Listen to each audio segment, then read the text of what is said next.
Ассалаумағалейкум, Саят. Уағалейкум ассалам. Қош келдің біздің сыр подкастқа. Қош көрдік. Иә, біз осымен басында подкастты бастаған кезде топ-10 дейтін болады ғой, Шымкентте кіммен түсіру керек дейтін. Сол листте бар едің. Приятно. Так что өте қуаныштымын келгеніне. Саят туралы айтып өтейін, екеуміз жерлеспіз, бір районнан Созақ. Мен Таукент болсаң, сен Құмкент, Иә. Мен Құмкенттен. Кенттерміз ғой десең. Иә, в общем, Созақ қой бір. Созақ вообще Қазақстандағы ең үлкен аудан, Иә. Сояқтамыз. Созақ туралы қазір көп айтып кетсең, созақтықтар Созақпен мақтанатын көп несі бар десең. Иә. Саят, бүгінгі подкастты сразу айтып өтейін. Бізде адамдарға бір пайдалы болу, күшті бір дүниелер айту. И сені былай андай емес та, успешный инфобизнесмен ретінде көп адамдар біледі. Но сені басқа жағынан ашып көрейік, басқа жағынан ашылсаң сен да, өзің ішіндегі басқа жақты айтпаған сырларыңмен бөліссең. Жақсы, негізі сыр сұхбат деп айтып тұр ғой өзі. Бұл жаққа кәдімгі дайындалып келу керек екен. И мне кажется, мен дайынмын деп ше. Әрбір там сұраққа қиын. Енді бұл жерде тек қана успешный успех болайын деп тұрған жоқ қой примерно. Иә. Бұл жерде уже кәдімгідей. Сол үшін өте қызық болатын сияқты. Мені толық танып, мен туралы әртүрлі нәрсе естіп жүрген адамдар жалпы осы сұхбаттан кейін көп нәрсе түсінетін сияқты. Бірінші давай сен өзің туралы таныстырып өтсең, да? Өзің қаяқтансың, қалай көтерілдің, қалай оқыдың? Мен жалпы Созақ жаңағы Құмкент ауылынанмын негізі. Менің әке-шешемде әкемнің 12 ағайынды көп олар. Менің апам батыр ана ғой. Содан ауылдан көшіп кеткен менің әкем ғана. Мен бала-шағам өссін, өнсін, Шымкентке кетеміз деп. Сөйтіп мен 8 айымда Шымкентке көшіп келгенбіз. Ол кезде мен 8 ай, енді есімді де білмеймін. Сонымен біз общагаға келіп орналастық, Байтұрсынованың бойында, Студгородок жақта. Вот. Сөйтіп сол жақта 10 жыл тұрғанбыз. Әкем стройкамен айналысқан, дипломым жоқ негізі вообще. Мамам сол жерде пол жуатын. 4 теңге айлыққа. Сол кездері келген кезде. Одан кейін қарындасым туылды. Сөйтіп 10 жыл общагада тұрдық. И общага педуниверситетке ауысып кеттік қазір. Қазір сабақ болып отыр уақытта кәдімгі педуниверситет өкіметтік қой енді. Соны алып қойып бәрімізді шығарып жіберген кезде ең соңғылардың бірі болып біз шыққанбыз общагадан. Общага андай бір бөлме еді кәдімгі. Общий туалет, ванна, душ, ұзын коридор. Есімде уже жерлер, 5-6 жасым, 1-2 классым, 16 мектепте оқығанмын мен. Одан кейін 47-ге ауыстым. Ол жерлер есімде. Ұзын коридор, кіріп кетесің үйге, общий туалет, ванна, душ. Сөйтіп сол жерде 10 жыл, 11 жыл тұрдық. Сөйтіп өкімет ақ қойып шығарған кезде ең соңғылардың бірі болып біз шықтық. Бізде білесіз ғой, Құмкентте Қызылкөл деген бар. Сол Қызылкөлде көлдің басында вагончик тұратын. Біздің атамдар сол жақта тұрып, адамдарға қызмет көрсетіп, көл бұрында біздікі болған. Сол жерде тұрған вагончикті Шымкентке алып келген мен әкем. Ол кезде баратын жер болмады, жерімізде, үйімізде ештеңе жоқ. Сонымен бір байдың үйін салатқан Арғынбекованың бойында. Двухэтажный үлкен үй. Папаң стройка істеп жатқан. Ол кезде бригадасы бар, бригадир. Сол бір байдың үйін салатты да, 2 этажный. Соны попросить еткен, вагончикті сендердің жерлеріңе қоя тұрсақ бола ма деп ше. Бағанағы үйдің 2 этажный. Мына үйді бітіргенше как раз 1-2 жыл. Үйдің басында қарауыл болам бір шетінен. Ертерек жұмысқа шығып, кеш қайтам, үйді де тез бітірем. Выгодасын айтқан ғой, сатқан ғой. Сөйтіп ол кісі келісіп, сөйтіп вагончикті көтеріп алып, астына шейін тас қоя саласың. Астына тас қоюға болады, шлакоблок қоюға болады. Сондай нәрселерді қойып, 2 вагонды бүйтіп бір-біріне жабыстырып қойдық та. 6 метр вагон. Кішкентай. Соны қойып, сол жерде бір 2 жыл тұрғанбыз. Папашка жаңағы үйді бітіргенше. Есімде сол үйде ойнайтынбыз деу кәдімгі сарай ғой енді. Былай қарап, менде де осындай үй болады деген сияқты. Ол кезде сол вагончикте жүріп, қарындасым туылды, менің 3-ші қарындасым. Қазір ол қарындасым звезда ғой қазір Қазақстанда. Ырсай. Ол қазір ең соңғысы айында 13 миллион тапты. Мысалы адамдар сенбейді ше. Біздің әлемде ол нормально ғой. Сол қарындасым сол жерде туылып, сөйтіп сол вагончикте 2 жыл тұрдықтан, 2 жылдан кейін ана жерден кету керек болды да вагончикті көтеріп алып. Бір нәрсе сұрасам. Вагончикте қыста қалай тұрады? Қыста жоқ, короче, вагончик ағаштан да полный. И суық кірмейді қатты. Төбесі кәдімгі 4 бұрыш, әшейін төбесінде ештеңе жоқ, төбесін андай не төсеп қоятын тұғымыз, не дейтін еді. Бір нәрсе мен өзім есімде, мен кәдімгі папам, мамам бәріміз төбесіне шығып, андай немен бір бәлемен құйып, қара не болады ғой бір. смоламен құйып бір нәрсені жабыстырамыз, короче, су өтпейтін қылып. А шеттерінен онша кірмейді. И вагончикті екіге қосылған кезде моменттер бар ғой, сол жерге сары бір нәрселермен пыртырлап шығамыз да, андай сары ше, терезе істеген кезде істейтін нәрсе бар ғой. Сондаймен, короче, соны істеп қоямыз да, и сол жақтан жабамыз, астын тоғыз сөйтіп жабамыз, төбесін жабамыз, и қатты суық болмайтын, ішіне қосып отыратын тұғымыз, андай жылыларды ше. Жылы нәрселерді қосып отырамыз, өзі кішкене тамақ істейсің, өйтесің, бүйтесің, сонымен жылып кетеді. Солай тұрғанбыз. Сонымен 2 жылдан кейін вагончикті алып, бір туысқанымыздың, мама жақтан туысқанымыз бар еді, қайтпас екіде. Соған попросить еттік. Соның үйінің артына вагончик қойдық. Короче, үйі 8 гектар жер ғой енді. 8, ойбай, гектар деп, 8 соттық өшін. 8 соттық жер, үйлер тұр, и бір жер бар, вагончик сияқты енді. Сол жерге қоя тұрып, вагонға тұра тұрсақ бола ма деп попросить еттік. Вагончик соққа апарып, сол жерде тұрғанбыз. Тағы бір 2-3 жыл тұрдық ау. Одан кейін барып вагонды алып, өзіміздің жер алдық, папашка жер алды, Самал-3-тен, қазіргі тұрып жатқан жерімізде. Вот, сөйтіп өзіміздің жерімізге апардық қой. Мамамның арманы болатын, кәдімгі, ойбай, өзіміздің жерге барып қойсақ деп, хотя бы вагонда ше, өзіміздің үйде тұрсақ деген сияқты ше. Осы жердің өзі арман болды десе. Ана жердің өзіне барған кезде, типа, уже өзімнің жерімдеміз деген сияқты да. Бірақ вагонды тоже астына не қойып қойғамыз, тастарын қойғамыз, әдемілеп, и вагонды қойып қойғамыз, вагоннан басқа ештеңе жоқ жерімізде. Жер туалет істеп алдық. Вот, сөйтіп те сол жерде тұрдық, тоже. В общем, мен вагонда 21 жасыма дейін тұрдым ғой. 10 жыл тұрдым ғой мен вагонда. Вот кішкентай балаға да вагонда тұрған нәрсе, сен өзіңді андай ущемленный дейді ғой, қазақшасын қалай? Мектепке барған кезде там біреулер прикол ұстап, вот психологический жақтан қиын болмады ма? Жоқ, себебі өйткені біз үйде андай ғой, вагонда тұрғанымыз болмаса, киіміміз бен тамағымыз тоқ, киіміміз бүтін еді. Негіз, әкешім, папашка стройкамен айналысқан өмір бойы, бүкіл ақшасын әйтеуір типа әдемі киіндіріп қоятын, сабаққа неге. Одан кейін етсіз тамақ ішпейміз, негіз. Папам сондай да, созақтікі ғой енді. Но вагоннан ұялатын кездер болды ма? Мен класстастарымды ешкімге көрсетпейтінмін. Вообще, қыздар әсіресе вообще білмейтін. Мен негіз вагонда тұратын да, класстас анау-мыналар. Но жолдас балдар болады енді, родной дейтін, жақындар. Келіп кетеді жаңағы 2-3 адам, 5-6 адам, может, көп болса. Но көп адамға мүлдем көрсетпейтін. Негіз. Спортшколада оқыдым мен, сол жақта жүріп кеп тұрдым үйге. Одан кейін 87-ші мектепте оқыған кезде де мен вагонда тұратын едім. Самал-3-те ше. Ол кезде мен 18-17-тен ба. Одан кейін универде оқып жатқанда вагонда тұратын. Универде қақта оқыдың? Педуниверситетте осы. Осы Шымкент қаласында. Физрукпын ғой, негізгі мамандығым. Физрук, футбол ойнайсың ғой сен? Футбол ойнағам. Футболдан грантқа түстік қой жаңағы. КМСіміз бар, неміз бар, чемпион болғамыз Қазақстанда талай. Вот, сол футболдың арқасында грантқа да түсіп кеттік, сөйтіп оқығам универде. Бизнеске қалай келдің? Сөйтіп сол вагонда тұрып жатқан кезде Алматыда футбол ойнадым мен. Рузаевка деген командада. 2-ші лигада. 1 жыл соқта тұрдым. Табак совхоз деген бар. Кәдімгі. Мен негіз футболдың арқасында Аллаға шүкір бүкіл Қазақстанның бүкіл қалаларында болғам. Турцияда болдым, Өзбекстан, Қырғызстанда болдым. Футболдың арқасында футбол. Сөйтіп жүріп, командада ойнап, Табак совхозда 1 жыл өмір сүрдім, ойнадым. Сол кезде Алматы қаласында футбольный академиялар көрдім. Кәдімгі частный ше.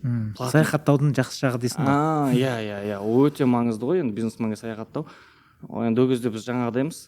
И көріп жүрмін, и таныс балдарым болды, даже менімен бірге футбол ойнайтын. Алматы қаласының 94-ші жылғы балдар өздері ашып 10 мың теңгеден балалар дайындап атты. Сол кезде мен де идея алдым. Шымкенттің осында ашсақ болады екен ғой деп. Сөйтіп жүріп, Рузаевкада контрактым бітіп, сөйтіп қалаға келдім. Сөйтіп қалаға келген кезде үйдегілерге айттым. Осындай футбол мектеп ашсам қалай деп. Сөйткенім, мама үндемеді. Шай үстінде ғой, шай үстінде айтылатын әңгіме ғой. Сонымен папа, бала, сен өзің футбол тегін ойнағасын. Ақшаға ешкім футбол ойнамайды ғой, деді да. Сол сөзін өзі жетті, 6 ай ештеңе істемеуіме. Типа, ештеңе істемедім, короче. И туысқандарым айтатын тоғын, әпшелерім бір охранник болсаң да 50 мың теңге тауып үйге көмектес деп ше, жасың 21-де уже. Сөйтіп, мамашка өзі садикте істейтін бұрыннан. Садикте істеп жүрген кезі, тәрбиеші болып. Сөйтіп, садикке жұмысқа кіргізді таныс арқылы енді. Садикке качигар қып.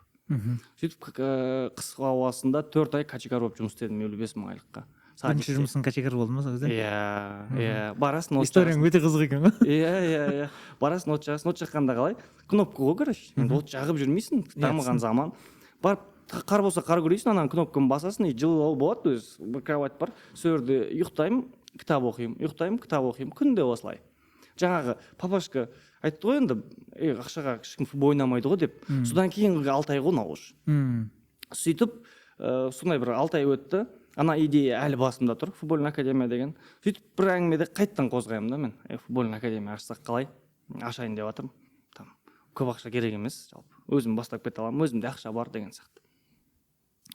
Негізі қанша теңге мен аштым? 40 мың теңге. Негізі көп жерде айтпаймын, но ол жерде тағы мамашкам алтын өткізіп 20 мың қосып берген тұғын. Ақша жетпей қап, 20 мың теңге алтын өткізіп берген. Сонымен 60 мың теңге ғой негізі. Бірақ енді көбінесе 40 мың деп біледі адамдар, 40 мың деп айтам. Бірақ маманың сондай бір поддержкасы бар тұғын. Сол кезде айтқан тұғын, мама бәрін әперемін мен саған деп ше, бір 20 мың теңге. Істесінші бала, көрсінші деп ойлаған ғой енді. Сөйтіп жүріп, сол 40 мың теңгеге, жаңа 20 мың теңгесі бар, 60 мың теңгеге футбольный академия аштым, 5 топ сатып алдым, манишка алдым. 7 манишка, 7. Негіз аласың ғой 20 манишкіден, оннан алу керек, енді ақша жоқ. 7-тен алдым, фишка алдым, 5 мың теңге өйдім ол да. Сөйтіп доп алып, бастағым, ол кезде біз вагонда тұрамыз. Сөйтіп барып бизнесімді ең алғашқы футбольный академиямды аштым ғой. Сразу жақсы жүрді ма? Жоқ, бірден емес, бірінші, екінші. Қанша уақыт кетті? Бірінші, ең қызық болған мен футбольный академия ашуым ше, потому что Полян арендаға алдым 20 мың теңгеге, айдың соңында берем дедім. Бір тренер алдым 60 мың теңге, айдың соңында берем айлығыңды дедім. Қасыма екеуміз тренер болып істеуіміз керек болған ғой. Одан кейін бір администратор алдым. Саған да 60 мың теңге айлық, балаларды түгелдейсің, кім келді, келмеді, ақшасын түгелдеп маған өткізесің. Сол сенің жұмысың деп. В общем, 60 мың, 120 мың поля, 240 мың расходым бар. 40 мың теңге, жаңа 60 мың теңгем бар, доп банамнау ағам. Футбольный академияны бастаймын, 2 бала келген маған. 2 бала. 2 аптадай жүрдім ау деймін, 2 баламен. 2 тренер 2 балаға тренировка өткенбіз. Жақсы өтті ғой 2 бала. Индивидуально болып кетті.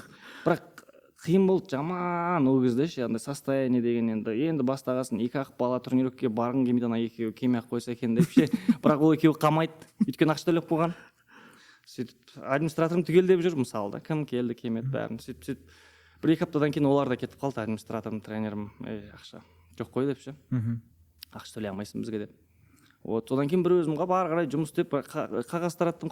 Ол кезде таргетті білмеймін, реклама білмеймін, тек қана қағаз тараттым ғой. Сөйтіп жайлап балдар жиналып бастады. Бір 4 айда уже нормально болдым ғой мен. Уже бір 100 балаға дейін жақындап қалды. Да, соларды жинау үшін сен бір нәрсе үйрендің бе өзің, оқыдың ба? Басында қағаз таратып жүріп, бизнес бастауда оқыдым. Бизнес бастауда. 75 мың теңге қателеспесем. Ақшам жоқ, қарызға оқыдым. 75 мың теңге. Қай моментте сен оқу керек дейтін нәрсені түсіндің? Негізі жаңағы бұрыннан көп кітап оқитынмын, ол бар. 8-ші класстан бастап өте көп кітап оқып жүретінмін. Бірақ сол бизнес бастаған кезде бизнес бойынша YouTube көп көрдім. YouTube'тан көп қарадым. Ол кезде жаңағы Ахметбек Нұрсұлы YouTube'та хит еді. Бизнесті разборлар анау-мынау. Сол арқылы YouTube арқылы бардым ғой негізі. Жаңағы бизнес бастауға. Сол түсіндім, маған оқу керек, мен оқымасам болмайды, адам көбеймейді, бизнес жасай алмаймын деп. Қатты қуанам, оқығаныма, өте қатты қуанам. Маған кәдімгідей база болды ол.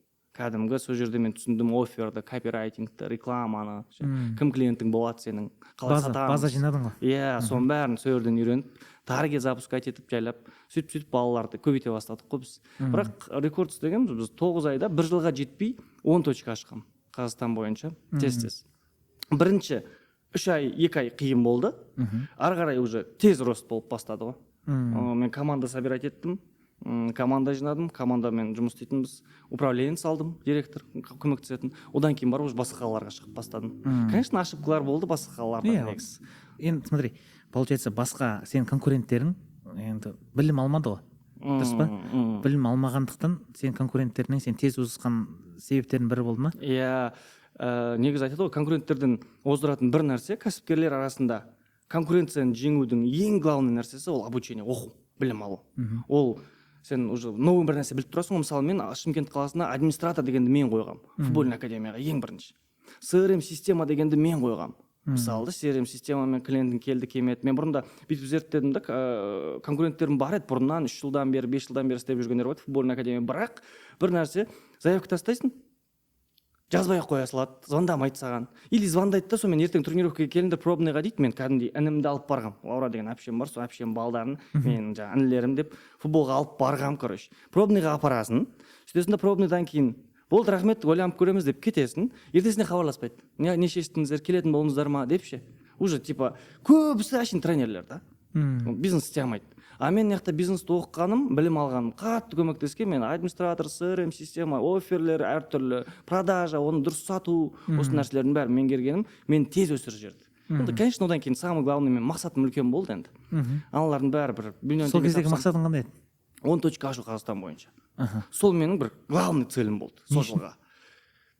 Просто мен самый крупный болғым келді.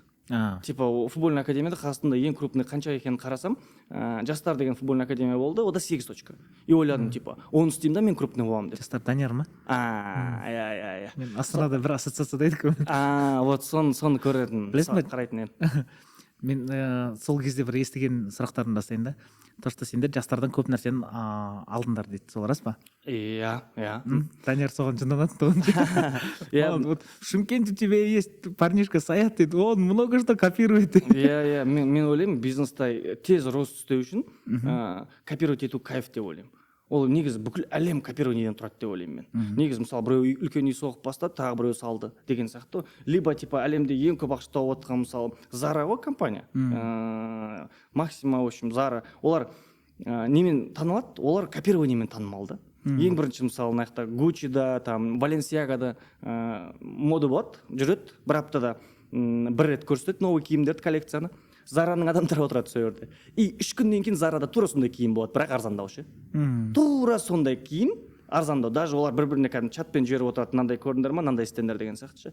Даже мынау Дуров мысалы ойлап тапқан жоқ қой ештеңе. Дуров миллиардер, Telegram. Ол WhatsApp копировать етілді ғой, негізі да. ВКонтактені ойлап тапты ол мысалы. ВКонтакте ол Facebook қой негізі. Мысалы да. Блин, осы жерде күшті нәрсе копировать ете алсаң грамотно. Тез өсіп кетуге болады да. И то бір нәрсені түсіну керек та, сен қанша копировать еткенде де бәрібір өзіңдікі қосылып кетеді. И сенікі болып шығады да ол. Сол үшін одан қысылмау керек деп ойлаймын мен. Осы үшін мен даже ше бір кәдімгідей мен студенттеріме андай практика істетемін. Типа бүйтемін да, 10-10-нан бөлемін да, сөйтемін да бәріне А4 пачкадан ше ашып беремін мәндар деп. Сөйтемін да ақ парақпен үй тұрғызамын. Кәдімгі тұрады да бәрі бір кабинетте үй тұрғызып жатады. 10-нан бөлініп алған, ешкім сөйлемейді. Сөйлеуге болмайды правила. И әрқайсының лидері бар правила бойынша. И болды, кетті. Типа қағазды былай құрауға болады, қағазды тікесінен қоюға болады, өзің білесің. Бірақ үй тұрғызу керек ұзын қылып. И осыны істетем практика. И істеп жатады ғой. Енді біреуінде получат етеді, кәдімгідей ұзын соғып жатады. А біреу екеуі соғып жатады да құлай береді. Бірақ таңғаласың да қарап тұрасың, мыналар маған қарамайды ғой. Қасында болып жатыр ғой негізі. Қасында болып жатқан нәрсе, мынау үй тұрғызып жатыр. Значит, мыналар парақты дұрыс қойып жатыр. Бірақ бұлар маған қарамайды ғой. Бұлар тұрады да өзінікін істей береді да, пихать ете береді да өзінікін. И ол не получается да. Қарасаң, мына жақта болып жатыр ма? Болды, осыны примерно өзгертті или соны ал да, бірақ эффективно істе. И сен өсіп кетесің да. Сондықтан да осындай бір практика істетемін да. Мен ойлаймын, копирование ол күшті нәрсе деп. Мен осыған жаман ұзақ келдім. Копированиеге ма? То есть мен жасым 30-дан асқаннан кейін ба дегендей ше. Мен ойымда болатын то, что копировать ету ол жаман. То есть и мен өзім бір идеальный, бір гениальный бір нәрсе придумать ету керек. То, что авторский ол менікі болу керек. Сөйтіп мен, короче, өте көп жылдар құрттым ше. Да. Анан бір нәрсе істегім келеді да, бір ана істеп қойды деймін да, болды, мен ол нәрсені істеуге болмайды маған. Дейтін менде сондай болатын тұғын ше. И какой-то момент мен сол барьерді сындырдым.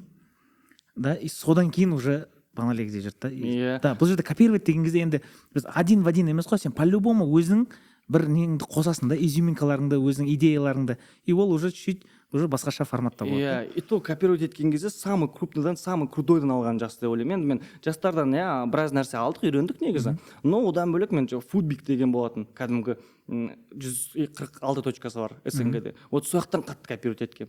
мен типа модельдерін қалай жасап жатқандарын. Бірақ бізде қостық қой, біз мысалы лагерь қостық, біз кәдімгідей мен журнал қостым балдарға, развивать ететін, дамытатын. Ол уже біздің изюминка да, ол біздің уже артықшылығымыз деген сияқты. Ол сама собой қосылады негізі ше. Ал кооперировать ету ол кайф, норм. Андай велосипед ойлап тауып керек емес та.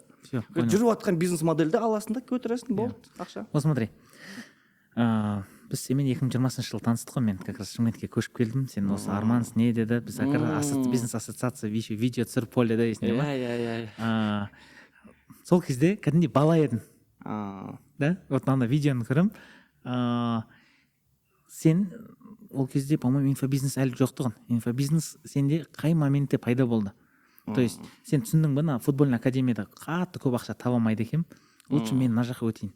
Қандай бір ситуациялар болды сен өзгерткен? Мынандай, негізі мен футбол ойнағам, палам футболист боласың деген, мен футбол ойнағам, футболист болам деп ойлағам, бір ғана себеп звезда болу үшін. Мен танымал болғым келетін. Енді менде ішімде бар ше, білмеймін, типа даже неге де қараймыз ғандай, цифраға қарайды ғой, туылған жылыңа не дейтін еді? Суицай, нумерология. Сонымен де мен звездамын негізі ше. И қатты сондай бір звезда болғым келіп, футбол ойнап, футболдан звезда боламын деп ойлағам. Но ол болмай қалған кезде мен бизнесқа келдім, бизнестен көп ақша тауып аттым. Мен то время мен футбольный академиямның өзінен 3,5-5 миллионға дейін табыс тапқам. Чистыми ше. Это хорошие деньги. Конечно. Типа это сол кезде вообще. Вообще. Мен ол кезде 23-темін. Типа күшті, там супер өзің сезім. Қазір қаншадасың негізі? 27-дем. 27. Вот. И мен просто бизнеста, когда 2019 жылы Риксисқа, когда Марғұлан Сейсенбай келіп выступать етті, сосын Саймұрат Давлатов выступать етті, сол кезде форумға барған кезінде мен түсіндім, бизнеста да звезда болуға болатын. Вот. Аналар не алған көрдің ғой? Иә, и мынау переломный момент болды, мен типа сахнаға шыққым келеді деген. Мен енді жажда да ол. Из-за этого мен бірден енді инфобизға кіріп кеткен жоқпын негізі. Мен оның алдында өзімнің командамды футбольный академиям жинап сабақ өтетінмін апта сайын. Одан кейін жайлап бір 10 адам жинап әшейін сабақ өте беретін тұғын. Мақсат қоямыз, біз бірге жүреміз, там дисциплина, анау мынау. Сөйтіп жүріп кәдімгі спрос, адамдар сұрайды. Тағы айтшы дейді, кеп төлейміз дейді. Осындай бола бастады. Бірінші әшейін 10 адам 10 мың теңгені төлеген. Одан кейін 25 мың теңгені 17 адам. Сөйтіп бастырып кетті негізі ше. Мен бұрында бір өзімді ойлайтын тұғым, мен әлі дайын емеспін инфоға деп ше. Мен араққа кірмеуім керек, мен әлі бизнесім үлкен крупный емес деп өзімді біраз ұстаған. Бұл менің авариям басымдағы. Енді көп адамда сондай авария болады жаңағыдай. Не дейтін еді ондайды. Все знанка там анау мынау деп айтады ғой ше. Синдром самозванца. Иә, самозванца болып типа мен кіммін деп сөйтіп жүріп соның кесірінен негізі ұзақ жүріп қалғам даже. Сен ұзақ жүрдің бе? Иә, мен кіре берсем болады екен негізі. Типа көп адам сөйтіп жүріп қалады да. Ол авария ғой бастағы. Әйтпесе ақша көп қой. Сен аварияң болмаса ақша таба бересің да. Әйтпесе әртүрлі авариядан кейін таппай жүресің. И мен жаңағы сол үшін өттім, звезда болу үшін, сахнаға шығу үшін. Осы кайф аламын да одан ше. Мен ләззат аламын, мен рахат аламын одан ше. То есть, значит, инфобизнеске паналегде слава звезда болу үшін кірдің. Иә. Қалай өтті бірінші тренингтерің? Қанша адам жиналды? Бірінші мастер-класс өтпей тұрып, ол да қызық болған. Типа бірінші мастер-класс өтпей тұрып, мен 9 адам жинап алғам командаға. Ол кезде Инстаграм жүргізіп жүрген кезім, блог жүргіземін, ол кезде кәдімгідей маған ұнайды ғой өйткені жаңағыдай. Вниманиені требовать етемін ғой. И стористі айтамын, кім ассистент болғысы келеді деймін, 3-4 қыз келіп қалады, сонымен оның екеуін ала саламын. Болды, сендер біреуің менеджер, біреуің ассистент. Қасымда Алтынхан бар, жаңағы өзінің танисың Алты екен қазір. Вот сол бар. В общем, 9 адам командада. Сөйтеміз де бірінші мастер-класс өтейін деп жатырмыз. Неге сразу мастер-класс? Білмеймін, мастер-класспен продавать етеміз. Воронкамыз ғой енді біз. Тегін мастер-класс, ары қарай сатамыз. Окей, сонымен таргет жібереміз, бір кезде номерлер түсіп жатыр, қыздар тіркеп жатыр. Мынау бірлікке, коворкингке ашын. Сөйтеді қыздар айтады маған, 25 адам келеді дейді, сәке, 25-35 адам келеді. Окей, мақұл, мен дайындалып жүрмін, шашымды аламын, киінем, мастер-классқа дайындалып жатырмын. Уақыт сағаты кеп барам, мастер-классқа сағат 4-те болу керек, будний күнге қойып қойғанбыз, бірінші ошибка. Будний күн сағат 4. Сөйтеміз де барам, ешкім жоқ қой, қараймын, бір адам отыр. Ровно 4 болды. Не болды мынау десем, кешігіп жатыр, анау телефон алмай жатыр дейді. Окей, күте тұрайық. Сыртты күте тұрам, уже переживать ететім, что-то не то. И 4,5 болады, 3 адам отыр ғой. Мен мастер-класс өтейін деп жатырмын. До того жынданам, и барып 3 адамға мастер-класс өттім. Особо продажа болды ма, болмады ма білмеймін енді, есімде де жоқ. Бірақ есімде то, что мен солдан кейін бардым да, бүкіл команданы офисқа бардым да, ол кезде біз кішкентай бір офиста отыратын тұғымыз. Сөрге отырғыздым да, короче, бәрін жұмыстан шығарып жібергенмін. типа сендер мені өтірік алдадыңдар деп ше. 35 адам келем деді, значит сендерге келем демеген, сендер маған әшейін айта саласыңдар деп ойладым да. Сөйтсем ол конверсия екен ғой. Бизнеста типа 35 адам келем десе 5-еу келеді да, типа. И то оның сөйлескеніне байланысты. Бесплатныйдың өзін сата алу керек қой. А оны біз түсінбейміз, мен түсінбеймін оны. Келеді, будний күнге қойып қойғанмын өзім. Сойма адам анау бәрін шығарып жіберген, Алтекең екеуміз ақ қалғанбыз сөйтіп. Вот сөйтіп барып Динара классымызға қосылды, содан басталған негізі ары қарай ше. Вот ең бірінші мастер-класс сондай провальный болған негізі. Қаншаға саттың бірінші мастер-класс? Ол кезде қанша тұратын еді? 25 мың теңгеден ғой. 35-25 осындай. Ол несі өзі, курс па? Курс кәдімгі бір айлық. Бір айлық курс 25 мың теңге. 25 мың теңге. Сөйтіп басталған. Сол кезде қанша адам жиналды біріншісінде 17 адам жиналып, кәдімгідей 450 мың теңге түсіп.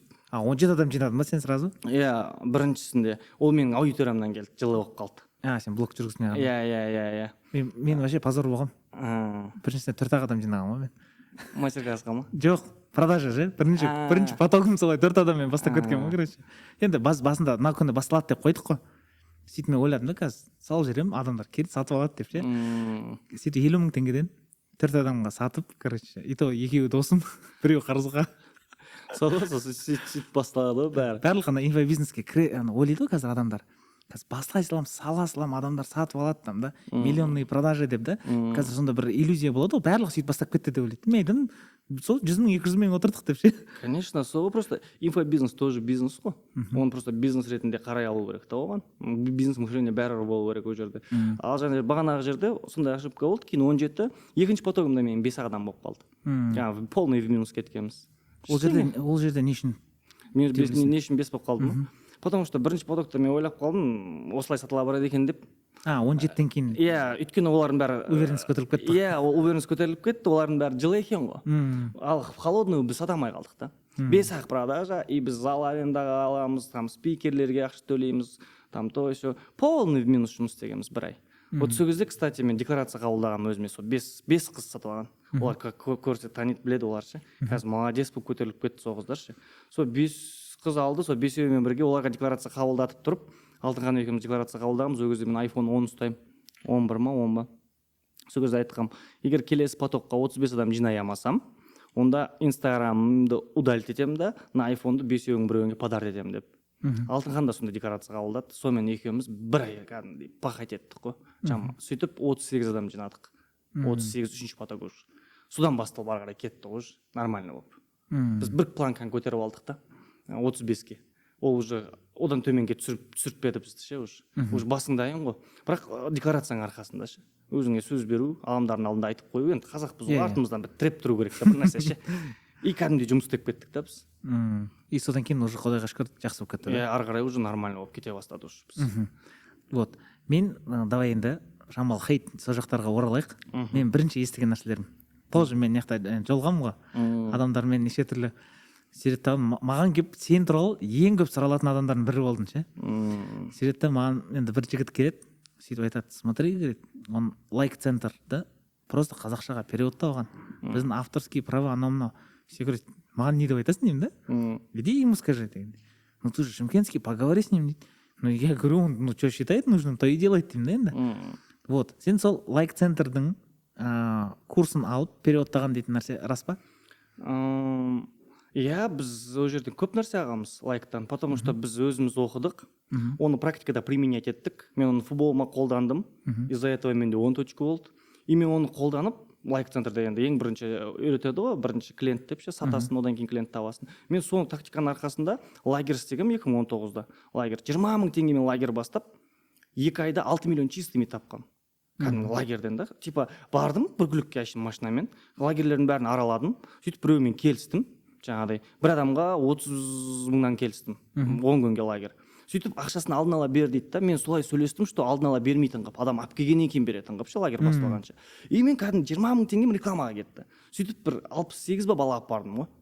55 мыңнан саттым бірақ. Неға 30 мың берем.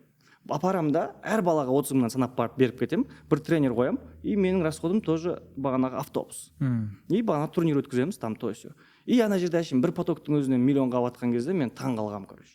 И ойладым да мен, неге типа адамдар бизнесті қиындатып жатыр? Оны с нуля тез бастап кетуге болады.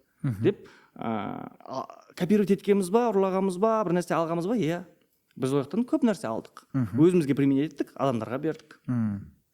Вот енді екінші, например, инфобизнесте барлығы андай обертка деп айтады ғой, да? Бар ондайлар арасында, которые сен жылтыр бір машинаны алып алған дейді, да, и ол сен мэрсің бар ғой, дұрыс па? Сол мэрсің полностью кредитке алынған, ол әшейін просто өзінің курстарын сатып алу үшін алынған инструмент деп. Білмеймін, рас па өтірік па, соны сұрап отырмын ғой. Иә, жоқ, мен оны типа студенттеріме спокойно бәріне айта беремін. Мен ана 75 алдым ең бірінші салоннан кредитке. Одан кейін барып мэрс алдым, мэрсімді тоже кредитке. И мен бизнесменмін ғой. Мен типа бизнес мышленияда мен бүйтіп ойланбаймын. Мысалы, мен оны наличка ала алатын да ақшам болды. Бірақ наличка алып, мен ақшаны просто астыма қойып қойғам да. Мэрстің ішінде кете береді да, ол ақша мэрспен кете береді. Ал ол ақшаны мен инвестировать ете аламын ғой. Мен мысалы бүйтіп істедім да. Менде 17-20 миллион теңге болды, нал 75 алатын. Бірақ мен бардым да 5 миллион бердім. Сөйттім да қалған бәрін 250 мың теңгеден кредит қылдым. Сөйттім да қалған ақшам бар ғой, 12-13 миллион теңге жаным солға инвестировать еттім. Жаным сол караокеге. И типа ояқтан маған 500 мың түседі да, 250 мыңын беріп отырамын. Мен прибыльдамын да. Мен типа машина алып тұрмын, бірақ мен прибыльда тұрмын да. Вот просто мен өте көп оқимын ғой. И инвестиция деген тоже қараймын. Саймұраттың сабағына қатысқан инвестиция бойынша ше. Сондықтан да бұл жерде или даже мен кіммен де сөйлесіп отырмын, Аятпен. Қанша қазір 108 точкасы бар ма глобалдың? Сондай ау, 100-ден асқан. Машинасы кредитте. И типа ол норм нәрсе да вообще. Типа ол айтады да, зачем мен оны ала аламын, лучше мен бір кафене аша салмаймын ба, мынаны кредитке қылып дейді да. Кафене 2 миллион береді да, кредитін төлей береді. Прибыльда да. Вот. Сондықтан да айтады ғой Марғұлан Сейсенбай, типа үйді 45-ке дейін үй алмаңдар деп ше. Өйткені астында ұстап қаласың ғой ақшаны. Ал можно оны инвестировать етуге, бірақ оған ақыл керек те уже. Оған білім керек. Бірақ кредитке алдым ба? Иә. Одан кейін полный 75 жабылды. Ал мэрс жабылған жоқ, әлі 8 миллиондай бар негізі. Жоқ, мен оны түсініп тұрмын. Да, менде де сондай мышление да. Бірақтан енді білмеймін, сен үйіңнен мынандай давление бола ма? Біз там бағанағы машинаны алып алу керекпіз, қазір үй алып алу керекпіз, одан кейін там бір үйді тағы да қызың ал, мен бала шағам өсіп отыр ғой. Да? Иә. Типа сен мен, например, бизнеске инвестировать ете бергім келеді да. Блогқа біз ақша көп құямыз, обучениеге көп құямыз, о, ты че деген неше. Вот сондай нәрселер болды ма сен тарапынан? Типа ақшаны енді саған көп түсті ғой, дұрыс па? Сендер потоктар мощный жинай бастадыңдар. И сол кезде үйдегілердің тарапынан болды ма, балам? Конечно, типа үйді бірінші бітір, үйді істе, қандай машина, зачем саған? Мен көп курстарымды төлеп жатқан үйдегілерге мүлдем айтпаймын. Мысалы, мен 2023-те Дубайға 3 күндік обучение 12 миллион кетті. Токиоға 8 миллион теңгем кетті ше. Кәдімгі. Или кеше ғана Дубайға бардым, ол да 8 миллион, бірақ мен оларды айтпаймын ғой. Айтсаң түсінбейді ғой. Оның бәрін білмейді. Блогта айтпайсың ба оны? Блогта айтам. Скрывать етсайсың. Жоқ, мама көреді, маманы демейді, мама нормально относится. Папа Инстаграм көрмейді, короче. Бірақ енді мынаны көрейін деп тұр ғой, енді уже пониманием қарайтын шығар деп ойлаймын. Қазір ше. Енді өтіп кетті ғой, главное. Иә. Бірақ сондай айтатын, конечно, типа біздің әке-шешеміз кәдімгі қарапайым әке-шешеміз ғой, енді типа бүйтсе неға салсай, неға бүйте бересіңдер, пока бар кезде неға салыңдар деп. А мен көбінесе инвестировать етемін да. Мен қазір Алматыдан үй алайын деп отырмын, бірақ сояққа не алғанның өзінде кеше Модестаға инвестировать еттім, мына жерде. Ашылдық қой біз женская одежда. Вот мен мына нәрсені көп естігем. То, что Саят, ол бизнесмен емес, ол инфо-цыган. Өзі нормальный, крупный бизнес жасап көрмеген, и алаттаған біреулер бизнес үйретуге курстар сатады дейтін. Соған не дейсің? Жалпы негізі инфо-цыган деген нәрсе шығып кішкене құртты ғой, мынандай нәрсе ғой, инфо-цыган деп айтады. Инфобизнесмен мен инфо-цыганның разницасын түсіндіріп берсең адамдарға. Иә, давай, қара. Инфо-цыган деген ол когда өзі іштеңе істеп көрмеген практикада, бірақ бір нәрсені көреді да, соны әкеліп, тура соны көшіріп, қайттан беретін адамды осыны инфо-цыган дейді. Осындайлар көп болып кетті, ол көп шынымен. Твердый бір нәрсесі жоқ артында ше. Но ал сенің кәдімгідей бизнесің болып тұратын болса, сен жасап көрген практик болатын болсаң, ол уже типа үйретуге, сен опытыңды беруге считаться етіледі. Ал менің бизнесімді кішкентай деп санағандар, может быть, маған келген жоқ. Наверное, оқуға ше. Менің бизнесім кішкентай деп. Но маған көбінесе бізге 70% нөлден бастайтындар келетін. А мен нөлден шынымен футбольный академиямды да, дәмді полуфабрикатын да бірінші айдың өзінде прибыльға шығарғам. Инстаграмда полный бәрі тұрды нөлден миллионға деген ше. Бәрін көрсеткем. Әшін дәмді полуфабрикат 14 мың теңгеге бастағам. Мысалы да, оған әшін не алуға болады? Фарш пен пияз алып бастағам. одан кейін лагерь 20 000 теңгемен. Мысалы мен істедім ғой бәрін с нуля, да, и мен көп ақша таптым с нуля. Шынымен ше, бір жылда 100 миллион деген нормально ол. Енді адамдардың андай крупный бизнес деп жатқан түрлері шығар енді, наверное. Бірақ может из-за этого маған крупный бизнесмендер келмеген шығар, наверное. Но бірақ доллар миллионерлерді оқиды, Аллаға шүкір қазір. Бірақ бағанағыдай ғой, осы жерде мына нәрсені түсінбей қалады да адамдар. Мен орта бизнесте істедім ғой. Орта бизнес менің енді крупный проектім ғой, чем Арманс академияға қарағанда. Ол крупный өйткені $1 миллион в год табады орта бизнес. Бірақ ол да бизнес қой. Вот осы момент бар да, типа, ол инфобизнес, но ол да бизнес қой, ол жерде отдел продаж, ол жерде сен CRM системаларың, ол жерде сен командаң, управленецтерің, сенің маркетингің, ол кәдімгі бизнес да, оны строить ету. А мен типа білім беру саласында бизнес істедім да, орта бизнес деген. Оның өзі типа $1 миллион. Из-за этого типа что там деген сияқты да. Мен сені түсініп тұрмын енді толықтай да. Адамдардан енді мен ең көп сөйлесем, мен мынау қандай деп сұрай береді да. Менде мынандай бір өзімде ой қалыптасқанша, инфобизнесмендерге хейт кетеді ғой.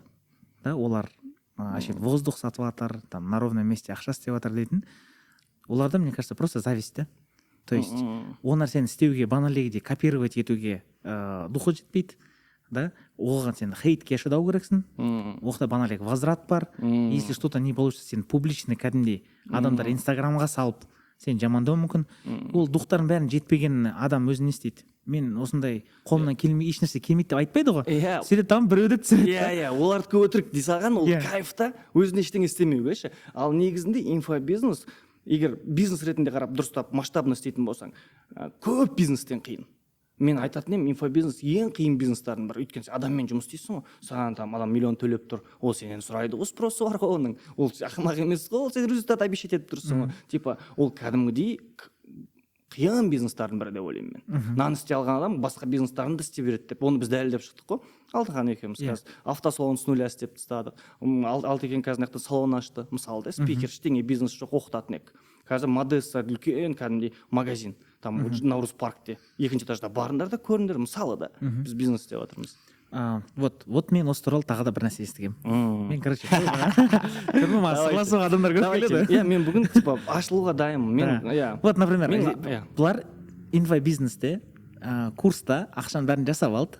Содан кейін болатын болса, олар бизнестерге вливаться етті, чтобы бағаналегі хейтті жабу үшін, на самом деле ол бизнестер көп ақша әкелмейді, оның барлығы воздух дейтін әңгіме естідің да? Соған не дейсің?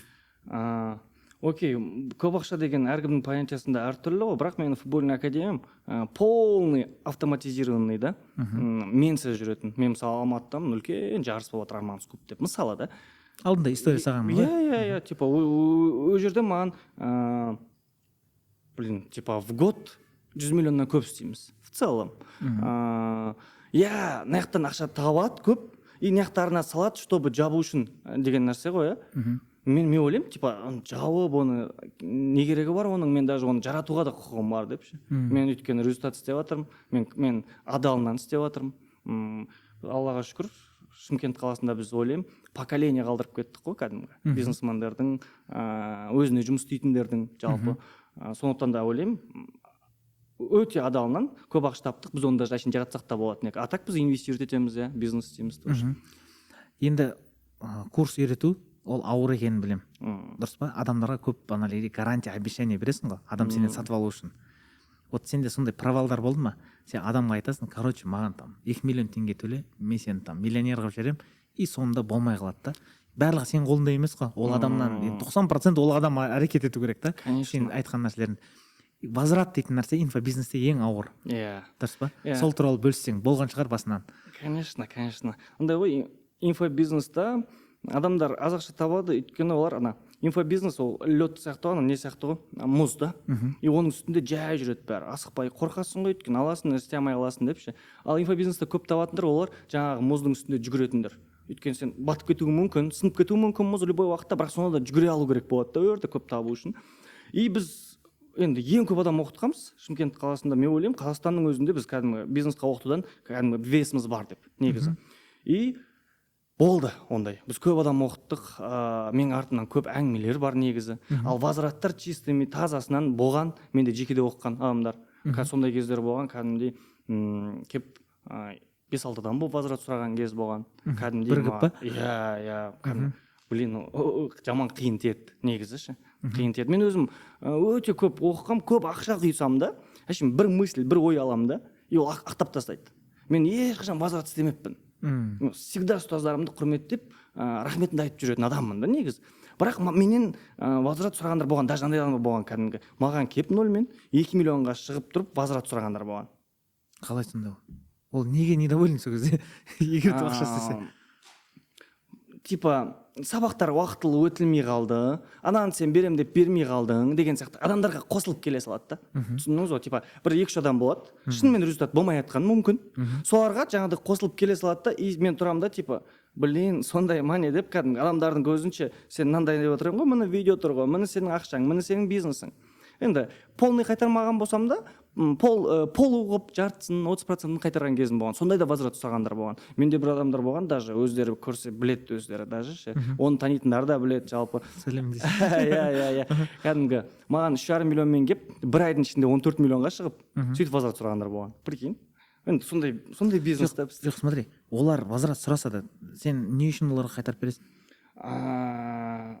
Қайтарып бердің ба, то есть? Жоқ, мен негізі көбінесе бұндай кезде қуасың ба сен қарсы табысыңды дейсің ғой, көбінесе сұрамайды ғой ондай адамдар, нормальный адамдар негізі. Просто енді не нормальный болғаннан кейін сұрап тұр ғой. Біріншіден. Екіншіден олардың какой-то бір таныстары, анау мынаулары болады, саған былайынан шығатын. И маған лично проблема керек емес болды. Типа нормальный адамдар отырды.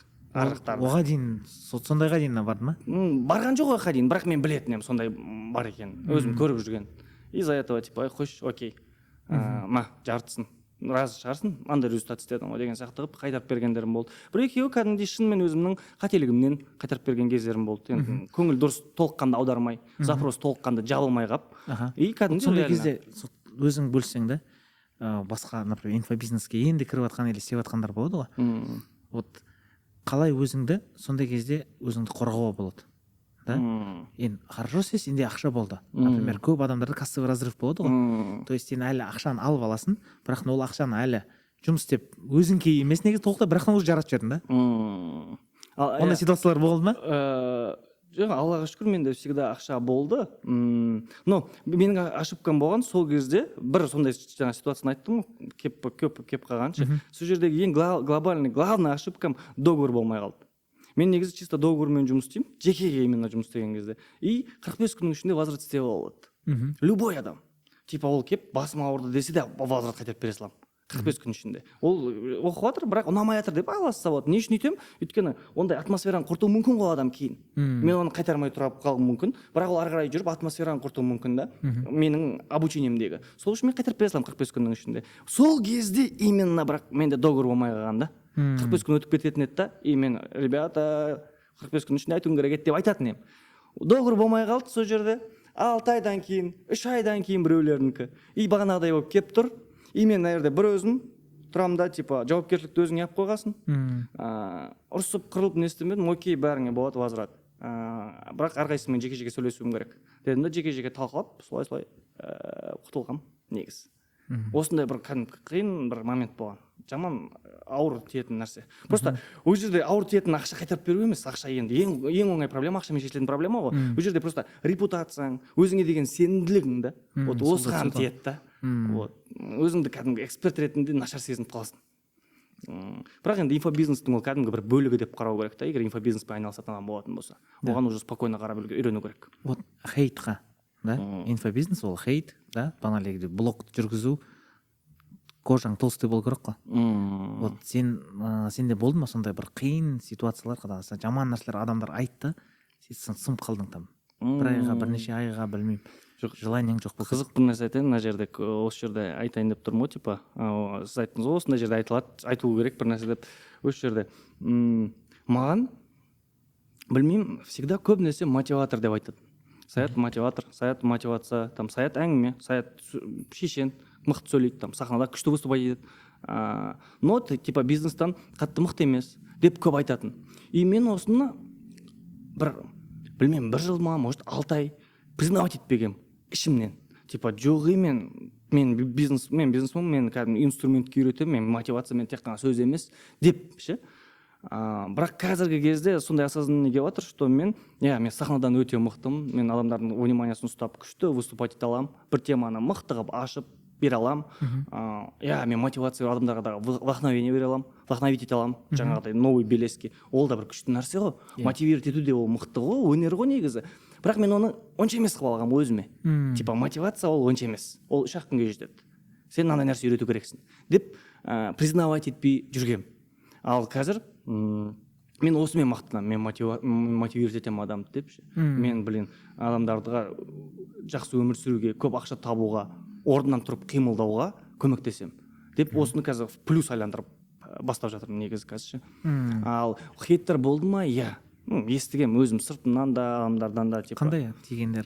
Айтады бағанадай ғой, мотивация, а так негізі онша бизнес істей алмайды, бизнес крупный емес, бизнесті, менің партнерім бар, Алтынхан бизнестан мықты, сол күштірек деген сияқты ше. Ол просто лицо дегендей ба? Иә, мен просто сатады дегендей ше. Именно оны признавать етпей сөйтетінім, ал бірақ кеше соңғы мастер-класс интенсив өттім Алматы қаласында, и сразу айтамын да мен, ребята, бизнес бойынша цифра анау-мынау деген нәрседен мен слабымын, типа ояқтың бәрінен міне Алтынхан, осы жаққа келесіңдер, осы жаққа көрсетеді деген сияқты ше. Просто мен ойлаймын да, уже минусыңды плюсқа айландырып бастау керек. Яғни қазіргі заманда или ең оңай көп ақша табатындар плюстарын плюске айландырғандар.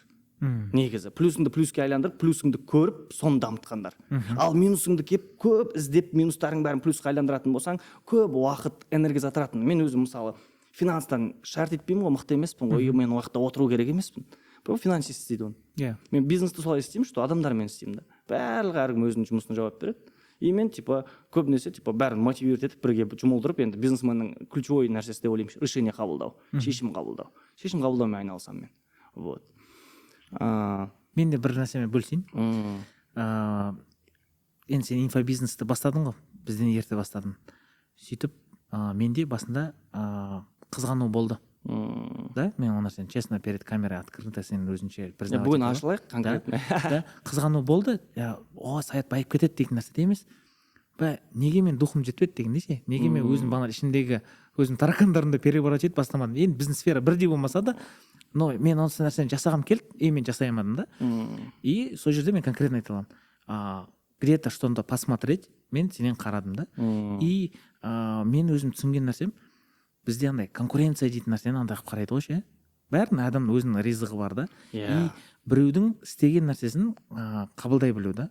И сол нәрсені красавчик деп айтқан сайын сенде де барлық нәрсе жақсы болады. Бұны бүйтіп айтса болады. Енді бірінші андай не ғой, әлем изобильно ғой, бәріне бәрі жетеді. Бірінші ше. Екінші, біреудің масштабын мойындай алған адам масштабы өседі. Алдын сіз өзің айттыңыз, әдемі айттыңыз негізі ше. Ол біреудің величиясын мойындап қана сен великий бола аласың да. Сондықтан да кім болсын жаңағыдай жақсы қимылдап жатқан кішкентай ма сенен, ол үлкен ба сенен, просто қарап признавать етіп мойындау сені де өсіреді да. Маған да возраст сол не болды.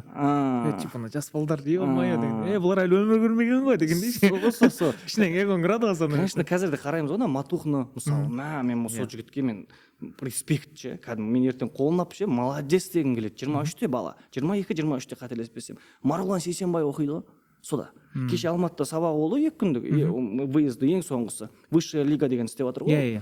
Марғұлан Сейсенбай кәдімгідей партада отырып сабақ оқып жатыр ғой. Тұрып кәдімгідей сөйлеп жатыр ғой, айтып жатыр. Прикинь, қандай адамсың сен, 23-те бала. Мысалы да Марғұлан миллиардер, жағдайымен салыстыра алмайсың ғой. Бірақ Марғұлан енді дамыған адам болғаннан кейін, осознанный адам болғаннан кейін, ол түсінеді да. Мына сферада мына бала мықты, 23-те болса да, мен осыдан аламын деп ше, барып үйренемін деп, кәдімгі консультация алады реально. Вот сондықтан да мен де қараймын өзімнің кішкентайларға, жаңағы сол бар, сосын кеше барып қайттым ғой мен, Тимочка, Миша. Ол да тоже сол 23-те, бірақ $1 миллион істеп жатыр ғой. Барып үйренесің да кішкентай, бірақ сен и андай неғып тұрасың, басыңды бұрып, иіп, кәдімгі ұстаз қылып қарап. Соны позиция ученикаға түсу ғой. Мен де бана Тимочка солардың бәрін оқуларын алған кезде сол нәрсе да, басында адамдардың көбісі, например, курсыға, например, бізде особенно еркек қауым ше. Әйелдер еще ондайға жақындау ғой. Еркектер вот басқа бір самецті признавать етіп, то, что он бір салада болсын сенен жақсы біледі деген да. иә Например, біз айтып отқан жоқпыз, біз барлық нәрсені білеміз деп. Да? Мен конкретно айтамын. Мен бағаналегі финансы анау мынау осы жоқпын. Личный бренд, да? Бағаналегі блог, нетворкинг дейтін нәрсені. Вот это моя сильная сторона. Қалған жақтардың бәріне мен адамдарды нанимать етемін, да? вот тура сол нәрсе ғой. Иә. То есть, но какой-то момент менде де сондай бір образ болды, то что мен барлық нәрсені бір күшті білу керекпін. Сол нәрсені бәрін үйреніп біткеннен кейін мен бағаналегі курста сатамын дегендей ше. сол бізді сол ұстап тұрады да. Мысалы мен өзімді ойлаймын, сахнада выступать етуден Қазақстан номер 1-мін деп ше, мен даже в мирда деп ойлаймын. Мен де әлемді аралаймын деп ойлаймын, құдай қаласа тренингпен 30 жасымда. Сондай стратегиям бар да, пландарымда. Но мен просто выступать еткенмін ғой, жаңағы Шамиль Алаудиновпен Элексиста, Ұлықбектер болды сол кезде. Менен кейін выступать еткен кезде, Саят деп айтты да, сенен кейін шығуын қиын деп ше. Сенен кейін сахнаға шығу. Кеше де бір неге шақырды Алматыда, неге выступлениеге, тоже семинарға 1 сағат берді. Прикинь, 1 сағат выступать етемін да. Енді әдемі тема, там энергия, фокус, цель бойынша сөйлеймін. И барып курткамды алып кетейін деп жатсам, ана жерде 50 адам отыр да. Болыватыр тренинг, прикинь, тренинг болыватыр. И мен барып курткамды алып кетіп бара жатсам, адамдардың бәрі тұрып мен артымнан кетіп бара жатыр, суретке түсуге ше. Тренинг тоқтап қала салды. Болыватқан тренинг тоқтап қала салды да. Өйткені енді айтып жатырмын ғой, енді сахнада выступать ету менің сильная сторонам да. И мен бұны максимумға алғым келеді, қолданғым келеді. Мен одан ләззат аламын, кайф аламын, шаршамаймын. И болды, типа, почему бы нет, осыны істемеске. Қазір уже концепцияны өзгертіп жатырмын, даже курс өту дегенді өткім келмей жатыр уже. Қазір, иә, сол туралы айтсаң, қалай болып отыр сенде концепция? Короче, 6 айлық, 3 ай, 2 айлық курстар істейтін ақ қой. Енді главный продуктымыз біздің миллионер еді. Миллионер нөлден бизнес бастауға, бизнесін дамытуға 2 ай оқытатынбыз. Вот. Қазір соның бәрін кішкене азайтып жатырмын. Онлайн платформа бар, сол жақтан сабақ көре береді, ол бөлек әңгіме. Ал живой 2 айлық курстар өтпеймін деп шешіп жатырмын. Қазір тек қана тренинг өткім келіп жатыр. 2 күндік, 1 күндік. Просто алатын адам сол 2 күннің ішінде алып кетеді. Иә, келісемін. 100%. Сіз ойлаймын, 2-ақ күн, 1 күн, может быть, кәдімгідей сабақ, азынан кешке дейін алды, ары қарай болды, сонымен жұмыс істеу керек. Вот сондай бір адам сол нәрсені істейді негізі. Иә, 1 күндік, 2 күндік осындай нәрселер өткім келіп жатыр. Сильная сторона. Мен бүкіл Қазақстанды аралап, құдай қаласа тренинг өткім келіп жатыр. Кітап жазамын деп жатырмын биыл. Биыл өзіме таңғалдым мен, короче. Өзіме цель қойып жатырмын, и целімнің 3-еуі, главный 3 цель қоямын ғой. 3-еуі де ақшаға байланысты емес. Таң қалдым мен өзіме. Айта аласың ба? Иә, біріншісі 50 выпуск шығару ютубқа. Имеется в виду, дәл қазір ақша келмейді маған. Осы 3-еуде. 50 выпуск шығарамын, ол маған ақша келмейді. Мен тек қана расход боламын. Енді сіздер түсініп отырсыз, мынаның бәрі почти расход қой, негізі ше. 50 выпуск ол бірінші цель, екінші кітап жазып шығарамын, сентябрьге дейін деген цель. И Қазақстанды тренингпен аралау деген. И мен тренингпен аралап Қазақстанды, может, мен тегін істеуім мүмкін. Болмаса копейка тұруы мүмкін ол. Мен өрді не заработаю, наверное. Бүкіл Қазақстанды араласам ше. И кітаптан да, типа, кітаптың ақша табуға бола ма? Иә, бірақ белгісіз. Қаншалықты ақша әкелетінін маған ол кітаптың да, қалай сатылатынын деген сияқты. Прикинь, осы 3 цель. Инвестиция в будущее ғой. Иә, барлығы инвестиция в будущее. И мен қатты қуанамын өзіме. Қазір өзімді бір басқа периодта сезініп жатырмын ше. Андай, когда финансово бәрі Аллаға шүкір. И сен во благо адамдарға жұмыс істейсің да. Вот. А ол кезде ақша көбейіп кетеді негізі. Еселеніп. Өйткені сен ақша сенің әлемге қаншалықты пайдалы болғандығының көрінісі ғой. Типа көлеңкесі. И мен просто пайдалы болғым келіп тұр да. Блог жүргізсем, әдемі мотивация берсем жақсы өмірге. Любой адамның қолынан любой нәрсе келетінін түсіндіргім келіп отыр ғой. Да, вот қара. Бізде көп еркектер армандай алмайды. Бағаналеде үлкен мақсаттар қоя алмайды. Сен айттың ғой бағанале. Даже Арманс академияда 10 филиал ашу дейтін.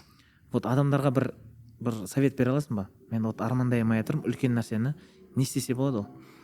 То есть әшейін армандау там 200 мың теңге тауып отырмын, миллион теңге табу деп қояды да. Болды, одан ары қарай ойлай алмайды даже. Ол ең бірінші окружениесін ауыстыру керек. Жаңағыдай үлкен армандары бар, мақсаттары бар адамдар бар ғой, солардың қасына қосылған кезде оның ойы өзгеріп бастайды. Енді біз полный убеждениеден тұрамыз ғой, сенім нанымдардан ше, бізге айтқан нәрселердің бәрін біз кішкентай кезімізден бастап естіп соған сеніп қаламыз. Ол просто өзінің 10 миллион теңге таба алатынына, үлкен корпорация құра алатынына сенбейді да. Из-за этого миллион деген цель қойып тұр ғой. А оған ең бірінші істеу керек нәрсе крутой окружение. Как раз сіздікі нетворкинг қой тема. Вот нормально мықты адамдардың қасына келіп әшейін жүретін болса сөйлемей-ақ. Олардың цельдерін ести береді ғой. И олардың кәдімгі адам екенін көреді да. И осы кезде бұнда оянады. бір үлкен цель қоюға. Мысалы мен қазір көмекшім жүр ғой, Нұржігіт ше, қазір өлең шығарып жатыр, мысалы рэп та, өзі ұнайды, жақсы көреді. Қазір өзінің текстін шығарып, кәдімгі биттарын дайындап, ертең бірінші клипін түсірмекші, қасымда жүр да, машинамда дейді, не алады, көмектесіп жүрген бала. Типа не дейді, менің бірінші клипімнің өзі миллион қаралым жинайды деп жүр, соған сеніп ше. Адам мен бірінші сенім керек любой нәрсеге. Прикинь, сондай цель қоюына орта әсер етіп тұр ғой. Ол да өйтіп ойламайтын еді ғой, даже өлең айтпау да мүмкін еді ғой, мен қақтың рэпермін деп ше. Бірақ оның орта сондай да. Сол үшін ең главный нәрсе орта. Екінші нәрсе бар, ол қайталай беру, өзіңе айта беру. Ол андай басында сенбеуі мүмкін сен, типа менде там 10 миллион теңге табыс табамын дегенге ше, бірақ сен қайталай беретін болсаң, 14 күн болады деп қайталай беретін болсаң, ол уже сенің миың сеніп бастайды соған. Сондай деп. Ол күшті нәрсе. Сондықтан да бұл жақсы инструмент, қайталай беру өзіңе. Мысалы, мен әдемімін деп, әдемі емес болсаң.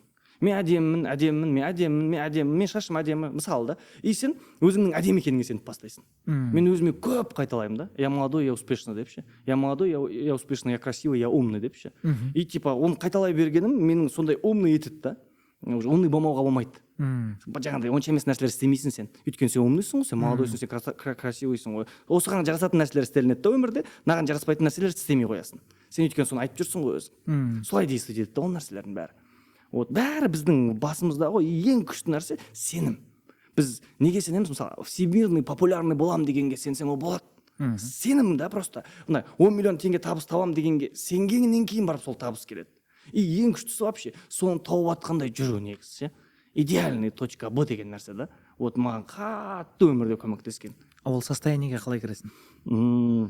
Через медитирование, медитациямен, жазумен жазасың. И медитация, мен лично өзім медитация істеймін, идеальный день деген. Өзім медитациям бар, қоям, и мен идеальный денім. Типа мен қалай кетіп жатырмын, қандай машинада, кім мені окружать етіп жатыр, мен қанша табыс тауып жатырмын, счетымда қанша ақша бар, қандай үйде, қалай ояндым. Осының бәрі. И сен точка Б мен ойланасың да, и сенде точка Б пайда болады. Мына нәрсе ғой, біздің миымыз түсінбейді жаман мен жақсыны. И сен нені көп ойлайсың, сол өміріңде көбірек болып бастайды. Адамдардың проблемасы в том, что олар жаман нәрсені көбірек ойлайды ғой, чем жақсыға қарағанда. Типа, мына нәрсе да, сен менен мына нәрсе болып қаймаса екен, мындай нәрсе болмаса екен деп ойлағаннан қарағанда, менде мына нәрсе болса екен деп ойлану керек та. Чем ты, что ты хочешь осымен? Типа, не қалайсың осымен ойланған жақсы да. Чем мынау болмай қалса екен деген нәрсе емес, мынау болмай қалатын сияқты дегенше, болды да сон сояқ қарай кетеді да ол. Андай ғой, мен кітап оқып отырмын қазір. Өте мықты кітап ше, блин, жаңа қасымда алып жүр ғой. Счастливый карман полный денег деген. Советую оқып шығуға ше. Блин, өте күшті кітап ше. Ана жерде айтады да, біз полный энергиямыз. Адамдар ше. Полный, типа, біз мысалы адам, молекуладан тұрады, молекуланың ішінде атомнан тұрады, атомның ішінде бит ішіне кете берсең, энергия қалады. И бүкіл нәрсе энергияға тартылады ғой. И энергия бір-бірін тартады. Мысалы, сен қалаған үй, сен қалаған машина, ақша, сен қалаған жизненный обстоятельства бар ғой өмірдегі. Соның бәрін сен өзің тартып аласың. Просто сен фокусыңды неге қалайтыныңа қою керексің. Не қаламайтыныңа емес. Мен қарыз болмай қалсам, болып қалмасам екен, мына жерде жүрмей қалмаса екен емес. Менде мынау жүріп кетсе екен, мынау әдемі болып жатса екен, мынанша табыс тауып жатсам екен. Осы жер самый главный. Ана кітап енді өте күшті кітап. Матухна соны советовать етеді. Юсуп советовать етеді. Обязательно к прочтению. Пессимист адамдарға сол кезде басындағы баналик аффирмациялардан бастау керек қой, окружениесін өзгертіп, и бағанағы аффирмациядан бастау керек. Аффирмация деген бекерден бекер шықпаған ғой, супер инструмент қой, әлемге қатты танымал болып кеткенше. Адамдар прикол тастайды ғой, бағанағы инфо-цыган деген құсап аффирмациядағы прикол тастайды ше. Бірақ ол работающий техника, супер работающий. Мен қасымдағы қазір жекелерім, ортамдағы адамдарым, бізде өзіміздің отдельный чат бар даже. Кәдімгідей күніге кім мақсаттарын қалайтынын, не қалайды осы жылы, соны жазуымыз керек та, и медитация істеуіміз керек точка Б-мен. И отчет тапсырамыз бір-бірімізге күніге. Все хорошо, смотри, аффирмация жасадық, біз шамалы сене бастадық, күшті армандар қойдық, енді әрекетке көшу. Әрекетке кейбір адамдар, мен, например, тез әрекет ететін адам, сен де точно сондайсың ғой. А вот жай әрекет ететін адамдарға қандай совет бере аласың? Жай әрекет ететін. Да, вот көп ойланатындар болады ғой. Ойланып көрейін, анамен миллион адаммен қылдасып келейін деп. Бұл жерде бір ғана нәрсе, делай просто делай деген ше. Оскар Хартман кітабы ше. Вот соны, просто сол кітапта әдемі жеткізген ана нәрсені, то что просто делать ететіндер успешный болады екен, чем көп ойланатындардан ше. Ол кәдімгідей зерттеулермен көрсеткен ана кітапта. Сондықтан да надо будет просто действовать. Енді просто типа ол қате болуы мүмкін, дұрыс болуы мүмкін, действовать ету керек. Но білім алып барып істейтін болса, онда шарттарын орындайды. Қара, бір нәрсе істеген кезде, мысалы рилс түсірген кезде, ол ату үшін оның бір шарттары бар белгілі. Типа бірінші 3 секунд, андай бір сөздер қосу, оның монтажы, шарттары. Біреулер тұруы мүмкін да, рилс түсіру керек деуі мүмкін да, и херачить етіп рилс түсіре береді. Ол да нормально, біреу атып кетуі мүмкін, может быть ше. Но шарттары орындалса шанс көбейеді да. Сол үшін білім алу керек қой негізі. Білім деген ол инфобизнес деген, инфо-цыганство деген нәрсе бұрынғы біздің заманымыздан бұрыннан болған ғой. Абайларды кәдімгі байлап оқытқан ғой. Барып ел аралатып кәдімгідей ше ақшасын төлеп Құнанбай ше. Содан кейін абай болды ғой негізі. Просто адамдар түсінбейді да осыны, бір инфобизнесмендерді андай деп ойлап қалады да. Ақша тауып жатыр, мен оған ақша берсем ол байып кетеді деп ше. Ондай емес, мен одан мына нәрсені үйреніп алайын деген оймен барған жақсы да. Негізі. Мен осы Шымкентте қазір көп нәрсені өзгертуге енді үлес қосып жатыр да біздің компания. Вот даже вот блогерлармен мынандай нәрсе болған ғой. Екі блогер, коллаборация дейтін нәрсе бар ғой, екеуі бірге совместно түсіру. Бүйтеді, мынада там, скажем, условно 50 мың подписчигі бар, мынада 10 мың подписчигі бар. Мен айтамын да, екеуің түсірсеңдер, екеуіңе выгодно болады. Ана 50 мың бүйтеді ғой. Ана көп адам кетіп қалатын болды дейді. Ол көтеріліп кететін. Мен бір құдай біледі деймін да. Ана 10 мыңнан саған там 200 адам өтуі мүмкін. Сенен 100 адам өтіп қалуы мүмкін даже да. Дұрыс па? И ол ана адам көтеріліп кетпесін дейтін нәрсені ойлап тұр да. Маған жетіп алмасын деген нәрсені ше. То есть фокустың өзі. Біз, например, сол жағымен өте тоже көп жұмыс. Тоқтаңдар дегенде ше. Қуасыңдар ма? Давай сен өзің не аласың? Сен анаған не бере аласың? Да? Қызықты нәрсе. Вот көп нәрсе бізді адамдар солай тоқтататын сияқты. Вот сенде тоже сондай болған ба? Егер де сондай адамдарға сен қандай бір совет бере аласың? Жаңағыдай ғой, өмір там изобильно, бәріне бәрі жетеді да, и сен үйтіп изобильно дегенде аша аласың ба шамы? Бай. Енді бізде қазақша қазір таза қазақша аудитория көруі мүмкін да. Андай. Короче, әлемде ақша күніге шығарылып жатыр. Егер именно ақшамен келетін болсақ, жаңа көп тауып кетеді, анау деп тұр ғой. Әлемде күніге ақша шығарылып жатыр. Ол тоқтаған жоқ. И ақша ауа сияқты көп. И күніге доллар миллионерлер қосылады екен. Әлемде да. Доллар миллионерлер күніне там, не знаю, мыңдап қосылады. И типа изобильно да, бәрі жетеді да. И бағанадай ғой, көңілің ақ болатын болса, оның подписчигі там 10 мың, сенікі 50 мың болып тұрып, там совместка әшейін сал жересің да, просто оны неқтан күтпеу керек та. Выхлоп нехтан ғой, Алладан ғой. Сенің ниетіңде ғой бәрі. Нехтан саған бір 100 бағаның подписчик келуі мүмкін, нехтан сенің 5 мың баруы мүмкін да, бірақ на 100 подписчик сондай эффективный болуы мүмкін да. Ақшап келетін аудитория. Типа ол жерде подписчиктің санымен де өлшенбей қалды ғой қазір. Қазір уже типа басқаша. Қазір микроблогерлер мықты қазір. Мысалы да 20 мың аудиториясы, 30 мың аудиториясы жақсы көретін болса, болды. 20 мыңдықтар мықты дейді қазір. Өзіңді 20. Ол реально қазір сондай ол же типа онымен санаса алмайсың. Аудиторияңның қаншалықты платежеспособный, қаншалықты осознанный екенмен санасасың. Саған сенімділік. Осымен санасасың да. Бағанағыдай нәрсе енді үлкен ростқа, үлкен өсуге қатты кедергісін тигізеді деп ойлаймын. Бағана совет айтқандай, ойбай деп ананың подписчигі көбейіп кететін болды, ақшасы көбейіп кететін болды деген нәрсе ше. Ұлық болсаң кішік бол дейді ғой. Қанша ұлық болған сайын кішірейе берген жақсы да. Давай енді сен Шымкенттен Алматыға көштің. Дұрыс па? Оған ауыр көштің негізінде, барам, бармайым да. Дұрыс па? Сонда комфортта ғой. Дұрыс па? Здесь инфобизнес у тебя классно идет. Ортаң качать етіп жатыр. Ар жаққа барсаң сен никто боласың ғой. Бірінші күндер точно. Ол жер сені, шымкентский какой-то дейтін да. Мына еще орысша жақсылап сөйлей алмайды дейтін. Сондайлар енді неше түрлі ойлар келді ғой. Конечно. Дұрыс па? Сол процесс туралы айтып берсең. Мен Алматыға кетем деп шешім қабылдадым. Негізі 1 жыл кетті оғанша андай. Ойланып кетемін, кетпеймін, жаңағыда өзіңіз айтпақшы. Бүйтіп жүрдік қой. И даже сол жақта атын айтпай қойым, бірақ мықты адамдардан консультация алғандарым болды. Жаңа осы бойынша Алматыға көшсем қалай деп. Сөйтіп айтады да маған, "Что там, не табасың?" дейді Шымкентте. Мен айтамын, "Табамын 20 миллион там в месяц." Типа, астына су шықты ма онда дейді да. Не аласың? Жүре берсей сол жақта.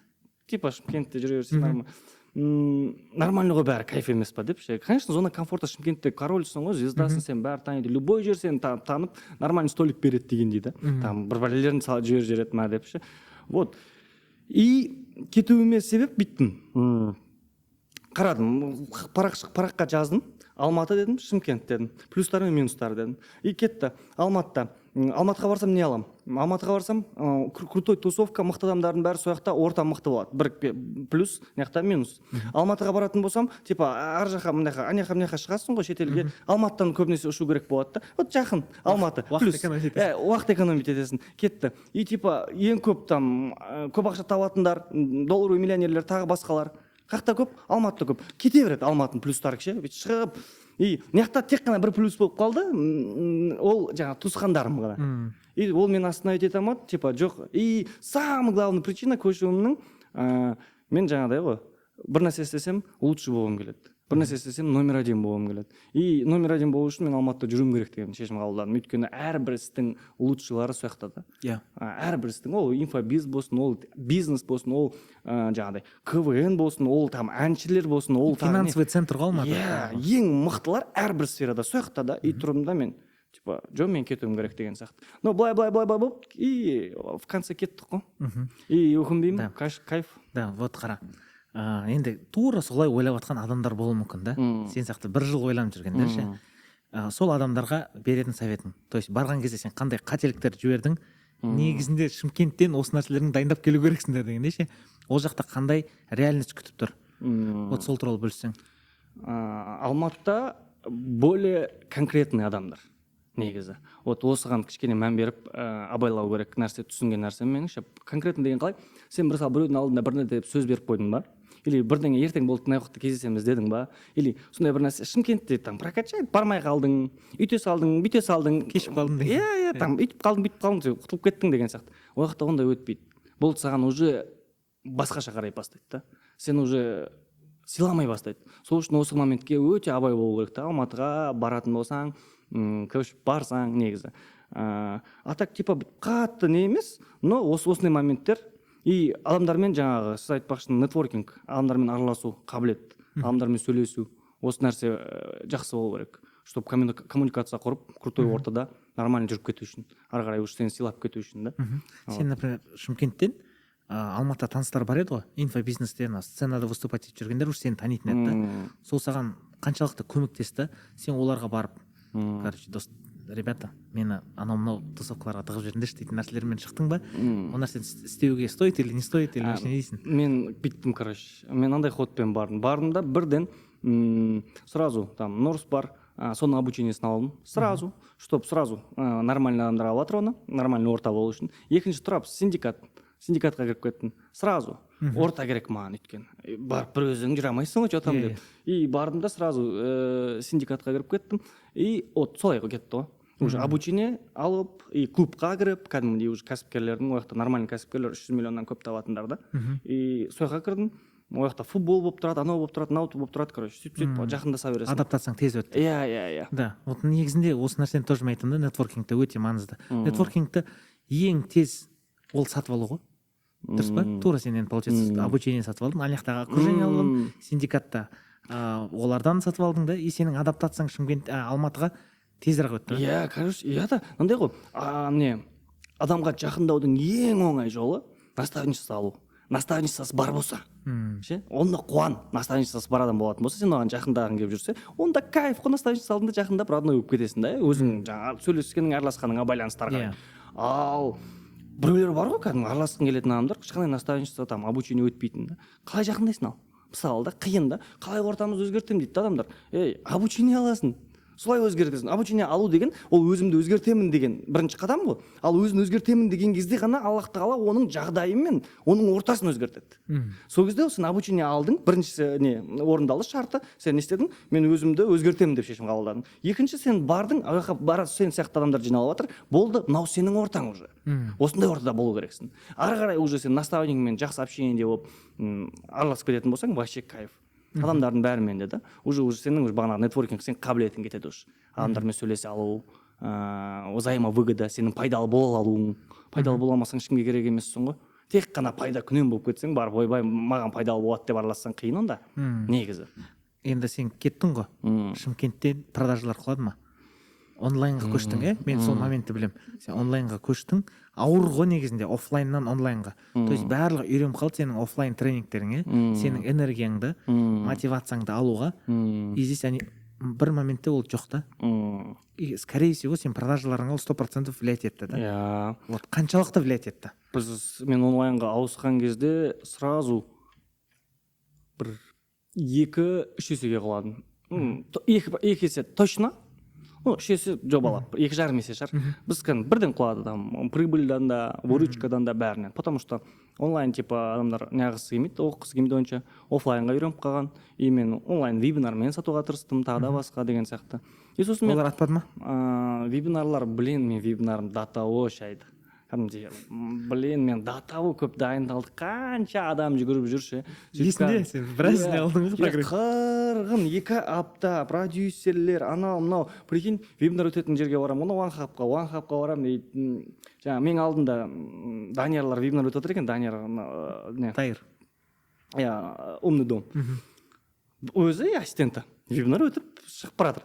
Мен ана жерде 3 машина, ана жерде адамдар отыр наяқта қасымдағы командамда 15 адам жүр. И вебинар өтеміз да, бізде там онлайннан там бір продажа ғой. Просто. Датао ол деген ондай ғой. Ондайға үйренбегенсің ғой. Мен деген сахнадан 28 миллионға продажа істеген адаммын ғой. Мен 28 миллионға продажа істеген адаммын. Мен жоқ дегенде 12 миллион. Мысалы да. Ана жерде бір продажа, и то оның средний чегі бағанағыдай ғой, бір 250-350 мың арасы да. И типа жаман. Ондай, бірақ мен әбден одан өту керек болды десе. Бизнесменнің өзі всегда үйренеді ғой, опыт жинайды. Ондайға нормально қарап үйренесің уже. Етің үйреніп бастайды ғой. Болды, окей деп команданы алып барып, тамақ алып бардым. Рахмет бәріңе деп ше. Енді сол кезде сен командаң кінәлаған жоқсың ба? Вот қара да, көп эксперттермен жұмыс жасаймыз да, енді бізде продюсерский центр бар да, продюсерлер не қылады. Эксперттер ешқашан өзіне алғысы келмейді да. Короче, всегда біреу кінәлі ма? Да, сендер провалить еттіңдер на запускты дегендей ше. Продажнигім онша емес, таргетіміз өйтіп жатыр бәрі. Сенде қандай ощущение болды ма басында? Типа, блин дегенде, мына 15 адам не істеп отырсыңдар дегендей ше. В моменте мен ұрысуым мүмкін, оларға сөйтіп айтуым да мүмкін в моменте, но всегда подсознательно уже осознанно мен түсінемін өзім кінәлі екенімді. Всегда дело во мне деген нәрсе бар ғой, бәрі өзімнен деген біздің слоганымыз ғой енді тоже. Типа өзімнен көрдім, блин, мен аудиториям оған дайын емес, мен аудиториям аз, аудиториямды реттеуім керек еді деген сияқты, уже выжатый аудиториям, содан кейін осындай болды деген сияқты. Мен презентациямда қателіктер болды. Офферім дұрыс емес. В общем, осындай өзімнен қателіктерді іздедім. Содан кейін енді ол да менің басымдағы авария ғой, адамдардың ақша таппауы басымдағы авариясына байланысты. Қарашы та, ең қызық нәрсені айтайын ба? Біз 2 жыл ма 3 жыл офлайн істеп 3 мыңнан астам адам оқыттық. Қаншама мастер-класстар өттік, 500 адам, 800 адам, 1000 адамға дейін бір өзіме жиналғанда маған 4 сағат выступать етіп там 28 миллионға продажалар істеген кездерімізде. И офлайн айырып атамыз да. Қазақстанда біз топпыз, короче. Сахнада сатудан, обучениеден, Аллаға шүкір, результаттармен де супер крутоймыз. Қазақстанның уровенінде, бірақ Шымкенттеміз. Істеп атамыз да, и тұрады, мен басымда авария пайда болады. Онлайн істеу керек деген. Қаяқтан келген идея там, сөйтеді да, бәрі офлайнға ауысып атқан кезде, мен тупить етіп онлайнға ауысамын ғой. Бәрі уже офлайнға ауысып жатыр, там анаяқта Гребенюктар там 5 апталық істеп жатыр, анаяқта там Аяздарда офлайн қосылып жатыр қайттан, ше. Бәрі офлайнға өтіп жатқан кезде мен тупить етіп онлайнға өтемін ғой. Аварияда бастағы. Из-за этого мен қадалам, короче. Содан кейін қайттан офлайнға өттім мен. Сөйтіп Алматыға барып, біз қайттан мастер-класстар істеп, сөйтіп қайттан 86. Мықты жағың сол ғой, выступление. 86 адам жинап, миллионер деген қалай жинадыңдар Алматыға? 3 мастер-класс істедік қой. 3 мастер-класс жасадыңдар ма? То есть негізінде енді Алматыға кіру, ондай адам жинау ауыр ғой. Біз барасап, біз чотам деп қалды бәрі. И қанша ақша жұмсадыңдар, если не секрет? Таргетке неге сен, например, қалай привлекать етесің да? Особенно новый қалаға кірген кезде. Дұрыс па? Көптеген инвестиция жасайсың ғой, бұяқта аз сумма қолданса. Жаман кетті, мен анау сотрудниктерім ұшып барып, ұшып қайтқандары, олардың 2 күндеп квартира жатқандары, бәрі полный компаниядан кетті ғой. Оның бәрі енді операционный расходтар ғой. жаман көп расход кетті. Маркетингтің өзіне где-то 5 миллионнан көп кетті бір айда. Одан кейін операционный бағанағыдай расходтар болды. Ары беріп келіп кетуі, жатуы, үйтуі, бүйтуі там. Олармен де где-то бір 2-3 миллиондай болды. Рентабельность құлап кетті негізі. Рентабельность төмен болды. Да. Вот не істеу керек, вот, например, Шымкенттен вот қиын ғой. Бағаналегде де команданы содержать ету. Соған қандай совет бересің? Екі қалаға жұмыс істеп жатқандарда лучше Алматыдан басқа команда, Шымкенттен басқа команда болған дұрыс па? Мен негізі егер инфобизнес болатын болса, командаға көбейтпеу деп айтатын едім, ешқандай. Вот ой қарай командаң көп болғаны сені күшті етпейді. Мен әбден істегенмін. Мен 70 сотрудник болды менде кезінде ше. 22-ші жылы. 70 адамды қалай? Оқу бөлімінде адамдар, директорым оқу бөліміндегі. Оның астында 2 адам көмектесетін оқу бөліміне. Одан кейін трекерлер, 4 трекерлер. Одан кейін барып кураторлар. В общем, кәдімгідей біз, мен ойлаймын ше, кеше біз неге Алматыға бардық қой. Сөйтіп курсымызды істеп жатырмыз. Адамдар таң қалады ғой бізге ше. Өйткені сабаққа келмей қалса звондайды ғой мен трекерлерім. Сіз неге сабаққа келмедіңіз деп ше. Аналар таң қалады ғой. Мен дейді 2 миллион төлегенмін дейді обучениеге. Бізді іздемейді да дейді да. Өтті ма? Өтті, 2-ақ күн сабақ болады дейді да. Сендер 2 ай, аптасына 2 реттен, плюс келмей қалса звондайсыңдар. Там сананы саттың ба деп звондайсыңдар. Реклама жібердіңдер ма деп звондайсыңдар. Біз сөйтіп істегенбіз ғой. Шымкентте қандай ғой? Біз усовершенствовать ете бергенбіз ғой курсты, короче. Мықтырақ қылып, мықтырақ. И оны біз Алматыға апарамыз. Алматы кәдімгі шоке да. Біздіңше. Содан кейін ғой супер результаттар болды Алматыда.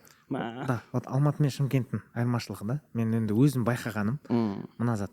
Алматы упаковкаға қатты мән береді. То есть эксперттер бағаналегде. Бірінші сенімен кездесуден сумочкасын Луи Виттонның столға қоюдан, кроссовкасына, да, бағаналег аксессуарларға өте көп ақша жұмсалынады, да, бағаналег сыртындағы машинаға.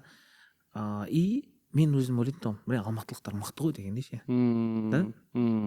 И сөйлесем, беріп жатқан нәрселері что-то қатты бір-бірімізге қатты ұқсаймыз да, бір андай разницаны мен қатты аща жетпеді, но мен осы жерде отырған кезде олар бізден мықты дейтін менде ой болатындығын да енді.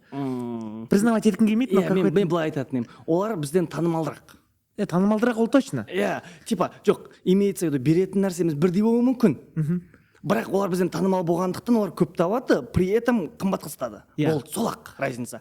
Яғни брендте да, бренд қалыптастырып алған, жаңағы сырты упакованный, әдемі, күшті бренд. И біз енді бүйтіп отыра беруге болмайды, из-за этого сояқ қарай өту керек болады да. Мен даже Токиоға баратқан кезде ғой, сол Тумидан барып сумка алдым 570 мыңға, анау кішкентайсын там 575, анаусы 500. Почему Туми там бренд? Потому что, блин, ана жерде бәрі сондай. Келмесең аналар қабылдамайды. Сен сумкамен баратсың ғой былай, кетіп баратсың ғой. И типа болды саған қарайды уже. Сенімен нормально амандасады. Сен нормальный деп считать етеді. Сен, короче, тауып атқан табысыңа соответствующий киіну керек боласың ғой. Біреулер оның бәрін расход, зачем, анау деп ойлауы мүмкін. Но ол сондай. Типа ол амал жоқтан болуы мүмкін. Менің случаемда амал жоқтан деген бір не бар вариация, но екіншісі бар, мен я этого хочу. Мен әдемі киінгім келеді, әдемі жүргім келеді, не үшін ақша табамын, типа оны әдемі өзіме құртамасам деген сияқты. Машинама да бағанағыдай, типа мен всегда қалағым сондай бір машинамен жүруді, всегда типа жазылып тұруы тағы ше. Қазір типа Porsche деп атырып қояды да. Супер. Мотивация етеді мені. Әркімнің мотивациясы әртүрлі ғой. Біреулерге ол қызық емес болуы мүмкін. Маған ол энергия береді. Мен когда болады, настроение онша емес та. И сен барып өзің мырсыңа отырып жатсың да. И мырсыңа отырасың, мырс тап-таза болып тұр, көмекшің бәрін жуып қойған да, бензин құйып қойған. Мен настроение онша емес та, енді просто ұнамай тұр.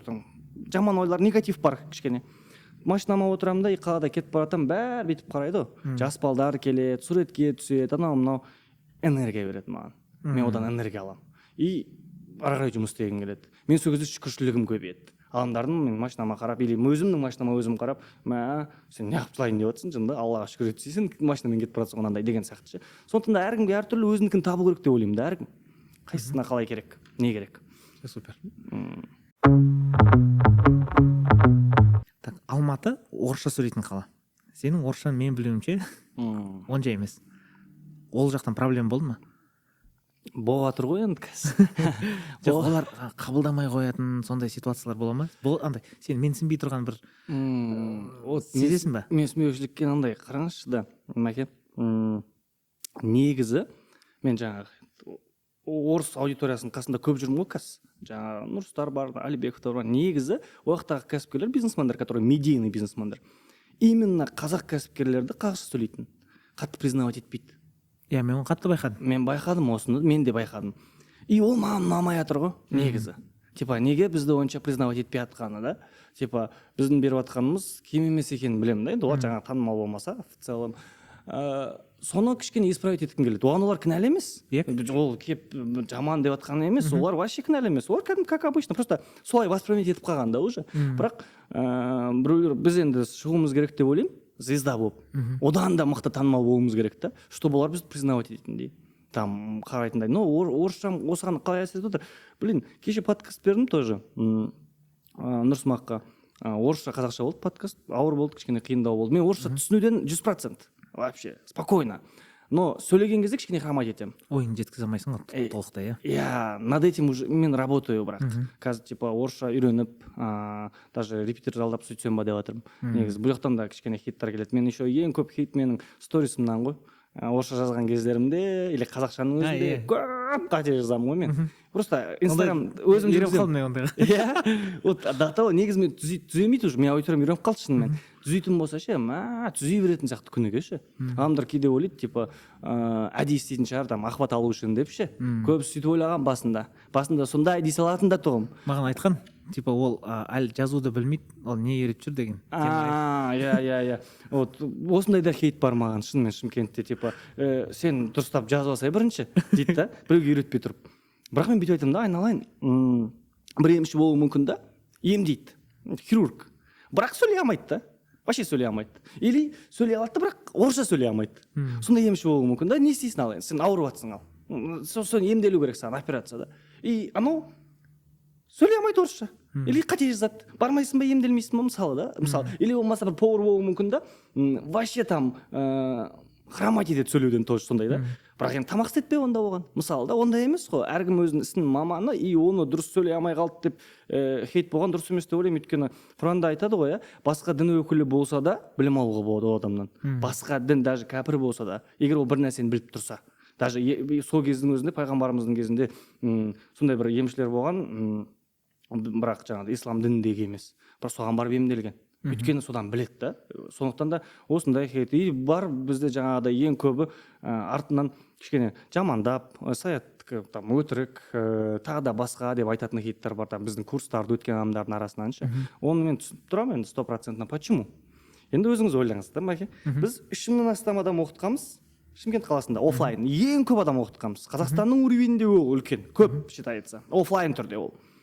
И Шымкент қаласында ең көп хейт кімде? Ең көп хейт менде. Типа, не үшін менде ең көп хейт болу керек? Мен неге оған спокойно қараймын? Потому что мен ең көп адам оқытқам ғой. Типа, давай бүйтіп айтайық, сен адам, енді біз Алла емеспіз ғой, бәріне ұнау керек та. Алланың өзі бәріне ұнамай жатады кейде. И ол адамның біреуіне ұнамауы нормально. И өзіңіз енді сондай конверсиямен есептейтін болсақ, 3000 адамнан 300 адам бәрібір ұнамадым ғой мен. Конечно. Нәтиже алмады ғой олар. И олар менің артымнан сөйлейді ғой енді. И біреулер бар да, мысалы 30 адам оқытқасын, 3 адам сөйлеп жатыр. А мен 3000 адам оқытқам, 300 адам сөйлеп жатыр. Содан кейін менің хейтім көп болып көрінеді да, саят онша емес деп ше. Бірақ адамдар болған, ырза болған мен андай адамдарға. Сіздің артыңыздан хейт көп болып кеткеннен кейін сізге оқуға келдім деп. Мен ше, хейтеры one love. Иә. Типа сізді жамандағандар көп болып кеткеннен кейін сізді мықты деп ойладым деп келгендер ше.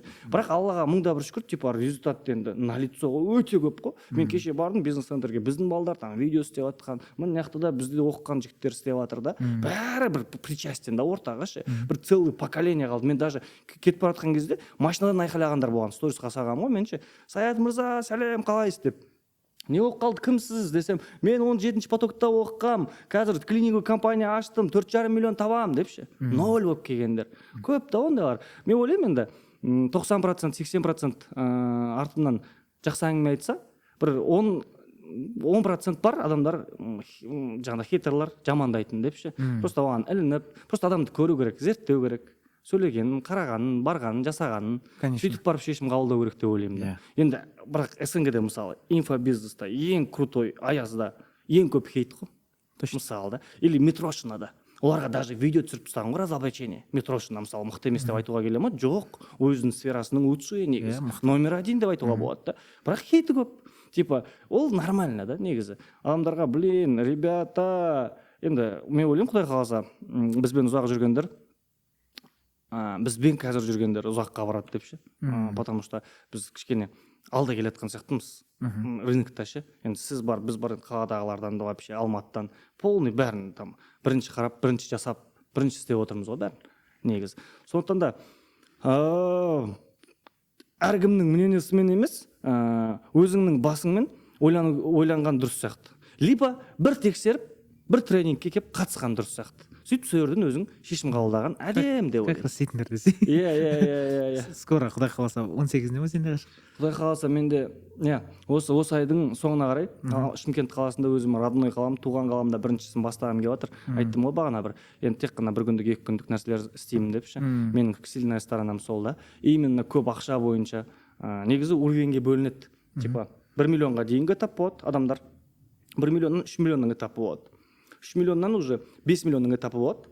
5 миллионнан кейін 20 миллионның этапы, 20-дан кейін ары қарай кетті. Негізі да әр этапқа бөлінеді. Осы этаптарда уже 1 миллионға дейінгі адамдардың істеу керек әрекеті болады. 1 миллионнан 5 миллионға дейінгі әрекет болады. Мысалы 1 миллион мен 5 миллионның әрекеті көп пақет ету. Там кәдімгідей шынымен көп жұмыс істейсің и дұрыс нәрсені дұрыс істеуге тырысасың, білім аласың тоже, 5 миллионға дейін. Но 5 миллионнан асамайсың сен көп әрекетпен. Точно. Нифига, сенің қанша көп жұмыс істеп жатқаның шеше алмайды ештеңе. Уже 5 миллионнан этапқа ары қарай. Уже ары қарай сен решениелер шешетін болады. Уже сен кәдімгі әлемге тапсыру керек боласың сен. Кәдімгі бір нәрселер істеп жатасың да, ниеттенесің да, и әлемге тапсырасың сен уже типа осылай болсыншы деп ше. И сен сенесің соған. И действовать етіп бастайсың. Бұл этап 20 миллионға дейін алып баратын. Вот. Просто адамдар қадалатын этап болады да осы этаптарда. Мынау 3 миллион мен 5 миллион, 1 миллион мен 3 миллионның арасындағы этаптар надан қадалады. Мен бәрін білем дегенмен. Ең ауыр. 1 миллион мен 3 миллион мен просто көп адаммен жұмыс істегенмін ғой, білем да. 1 миллион мен 3 миллион табатын адам бәрін білгіш болып кетеді. Бәрін біледі. Ол король мира, короче, басынан несі бар, короче, ешкім тыңдамайды. Сол жерде тоқтап қалады. Мен тоқтап қалған ғой сол жерде. 1,5 жыл жаман. Ол жерде бәріміз өттік қой. Сол. 1,5 жыл тұрып қалған мен. Жаман қиын болған. Когда мен біреуді признавать етіп барып түсініп айтқан жасап барып өткем да. Мен де балдарға айтамын ғой ше. Көріп тұрсың да сен сол жерде екенше, бірақтан эголар жібермейді да. Понимаешь, мен уже білемін дейді да сен. Ладно, тағы да қиналшы дейсің. Өзі түсініп келеді сол этапқа. Енді сол осы теманы бір әдемі қылып ашып, бір күн бойы 1 миллионға дейінгі қалай әрекет істеу керек, 1 миллионнан 5 миллионға қандай әрекет, 5 миллионнан 20 миллионға, 20 миллионнан ары қарай қандай әрекеттер көмектеседі. Қалай адам ойлану керек енді бәрі мышлениеге байланысты 80% паймен кететін айырмашылығы ше. Мышлениесінде қалған 20% инструменттер, оларды там үйреніп аласың, оны біреулерге істете бересің. Басыңды дұрыс табасаң болды главный. Сондықтан да осы мышление бойынша, бір крутой тренинг өтпекшімін, құдай қаласа Шымкентте. Вот. Ең бірінші Шымкенттен бастаймын, туған қалам деп ше. Давай поддержка беріңдер. Поддержка беретін шығарсыздар, құдай қаласа. Бізде де как раз үлкен запуск болып отыр. Менде де бағана айттың сен да, Алматының бәрін көріп келдік та, СНГ-дағылар да істеп жатқан, Дубайда да өзің де болдың ғой енді. И вот сондай ортаны создавать ету менің арманым да. То есть негізі бізде бір премиальный клубтың темасы сіздікі ғой. Клубтың темасы. Сол мен өзім адамдарды қосу, сондай нәрселерді өзім қатты жақсы көремін да мен. И біз сол 25 февральда енді личный бренд обучениесі деп жатырмық қой. Но на самом деле ол жерде вот біз адамдардың осы бірігуін жасап жатырмыз да. Шымкентке қатты жетіспейді деп ойлаймын да. Келісемін. Алматыға барған кезде мен сол нәрсені жақсы көріп келемін да, блин, соған болады. Блогерлер бәрі бір-біріне поддержка, анау мынау бір-бірін көтеріп жүреді. Олар ше бір-бірінің бизнестарын барып андай тұрып, анау сіздер істедіңіз ғой. Сондай нәрселер өзімен өзі істеліп кете береді да, ояқта. Из-за этого тез өсе береді адамдар.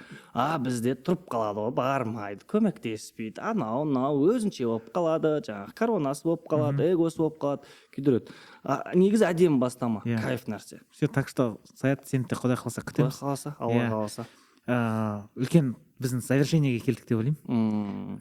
Өйткені подкастты ары қарай қазір екеуміз тоқтамай ұра беретін сияқтымыз ғой негізінде. Егер там, білмеймін, откликаться ететін болса, көп адамға не істесе, может быть, там болуы мүмкін выпуск 2, наверное. Конечно. Егер типа көп адамның сұрау болып кетсе да енді. Да, мы можем даже бір тақырыпты алып, соны глубина. Конечно, біз егер бір темаға қатты кіретін болсақ, ішіне қарай, төбіне қарай көп нәрсе алуға болады деп ойлаймын мен ше. Онлайн бір уроктардың барлығын сияқты көріп бір тренинг өтіп алғандай дейсің ғой. В целом. Да, Саят, үлкен рахмет. да, осы жерге келгенге кәдімгідей ашылып мына видеоны көрген басынан аяғына дейін адам ше өзіне көп нәрсе ала алады да. Бұл нәрсені біз енді тегін беріп жатырмыз ғой. Сол проблема болуы мүмкін да оларда ше. Тегін дүниені әшейін там тамақ істеп жатқан кезде әшейін бір нәрсе істеп әйелдер тыңдай салуы мүмкін дегендей ше. Но біраз нәрсені жазып алып сол бойынша действовать ететін болса, сен бағанағыдай Алматыға көшу да, вот маған тоже қызық да. Тоже қызық, бірақ 4 бала шағамен уже ауырлау да, короче ше. Уже там біз өзіміз ойлап, если көшетін болсақ тек қана жазғы уақытта, чтобы балдардың мектептері нелер шешіліп қоятындай ше. Сен Шымкентте инфобизнесті өзгерткен жігіт деп есептеймін. Өзім лично құрметтеймін. И саған тек Алматыда сәттілік тілеймін. Қазақстанды бағанағыдай өзің армандар қойып отырсың ғой. Қазақстан емес, Құдай қаласа дүниенің барлығына неғыл. Әрбір қазақтың жетістігіне мен өзім лично қуанамын да. Әркімге өзінікі бағанағыдай жетеді. Так что тек қана жақсылық, және де соңында бір оқырмандарға бір бонусын бір нәрсе беріп жүрсең өзің атынан от души деп. Мен енді көп қазір мотиватор деп таниды ғой, вагоннан шыққан миллионер деп таниды да. Вагоннан шыққанның өзі бір мотивация адамдарға. Сол үшін бір нәрсе айтқым келеді. Кеше Дубайда болған кезде Дубай бір нәрсемен ақталды. Дубайда болған кезде Сабуровтың концертіне бардым. Негізі Шымкентке де келіп еді ғой, иә, қателеспесем. Шымкентке де келіп кетті, барамай қалғам. Мен Шымкентте бара алмадым. Түркістанға сосын алды ғой. Соған да барамай қалдым. Түркістанға алдым мен. Түркістанды атымен ағып жіберді ол. Сөйтіп сол үй барамадыңыз ба? Сөйтіп барамадым. Мен так получилось, что шүкір типа Дубайда баруға тура келді. Жаңа қарындасым екеуміз, билеттер 50 мыңнан. Ана жерде 1000 адамнан көп адам отыр. Там одан кейін виптар бар, анау мынаусы бар. Сабуров өзіміздің қазақ бауырымыз Дубайда 1000 адам жинап отыр да. Оның алдында Балида жинаған да. Әзілмен. И мен анаған қарадым да, анау маған қатты андай вдохновить етеді да. Ол маған ештеңе айтқан жоқ. Просто әрекетінің өзі, істеп жатқан нәрсесінің өзі. Чего стоит та, мен ойладым, тура соны суретке түсіріп алдым, сторисқа. Легенда ма деген бір не, күшті бір не зал.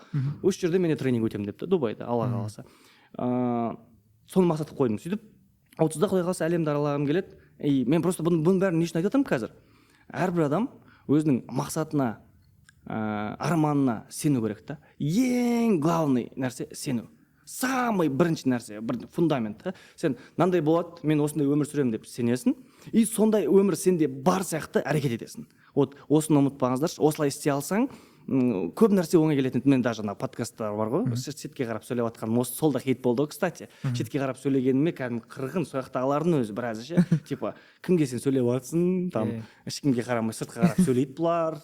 В общем, мен .б-мен ойландым ғой. Менде 30 000 подписчик, как будто мен подкаст беріп жатқан сияқты болдым да. .б. Иә, енді қарасай да менде 140 000 подписчик та, мен қазір подкаст шығамда, тағы бір подкаст, Алматыға барам, тағы подкаст та, мысалы, кеше Қазақстан телеканалына интервьюға шақырды да. Мен не істедім? .б-мен әрекет еттім.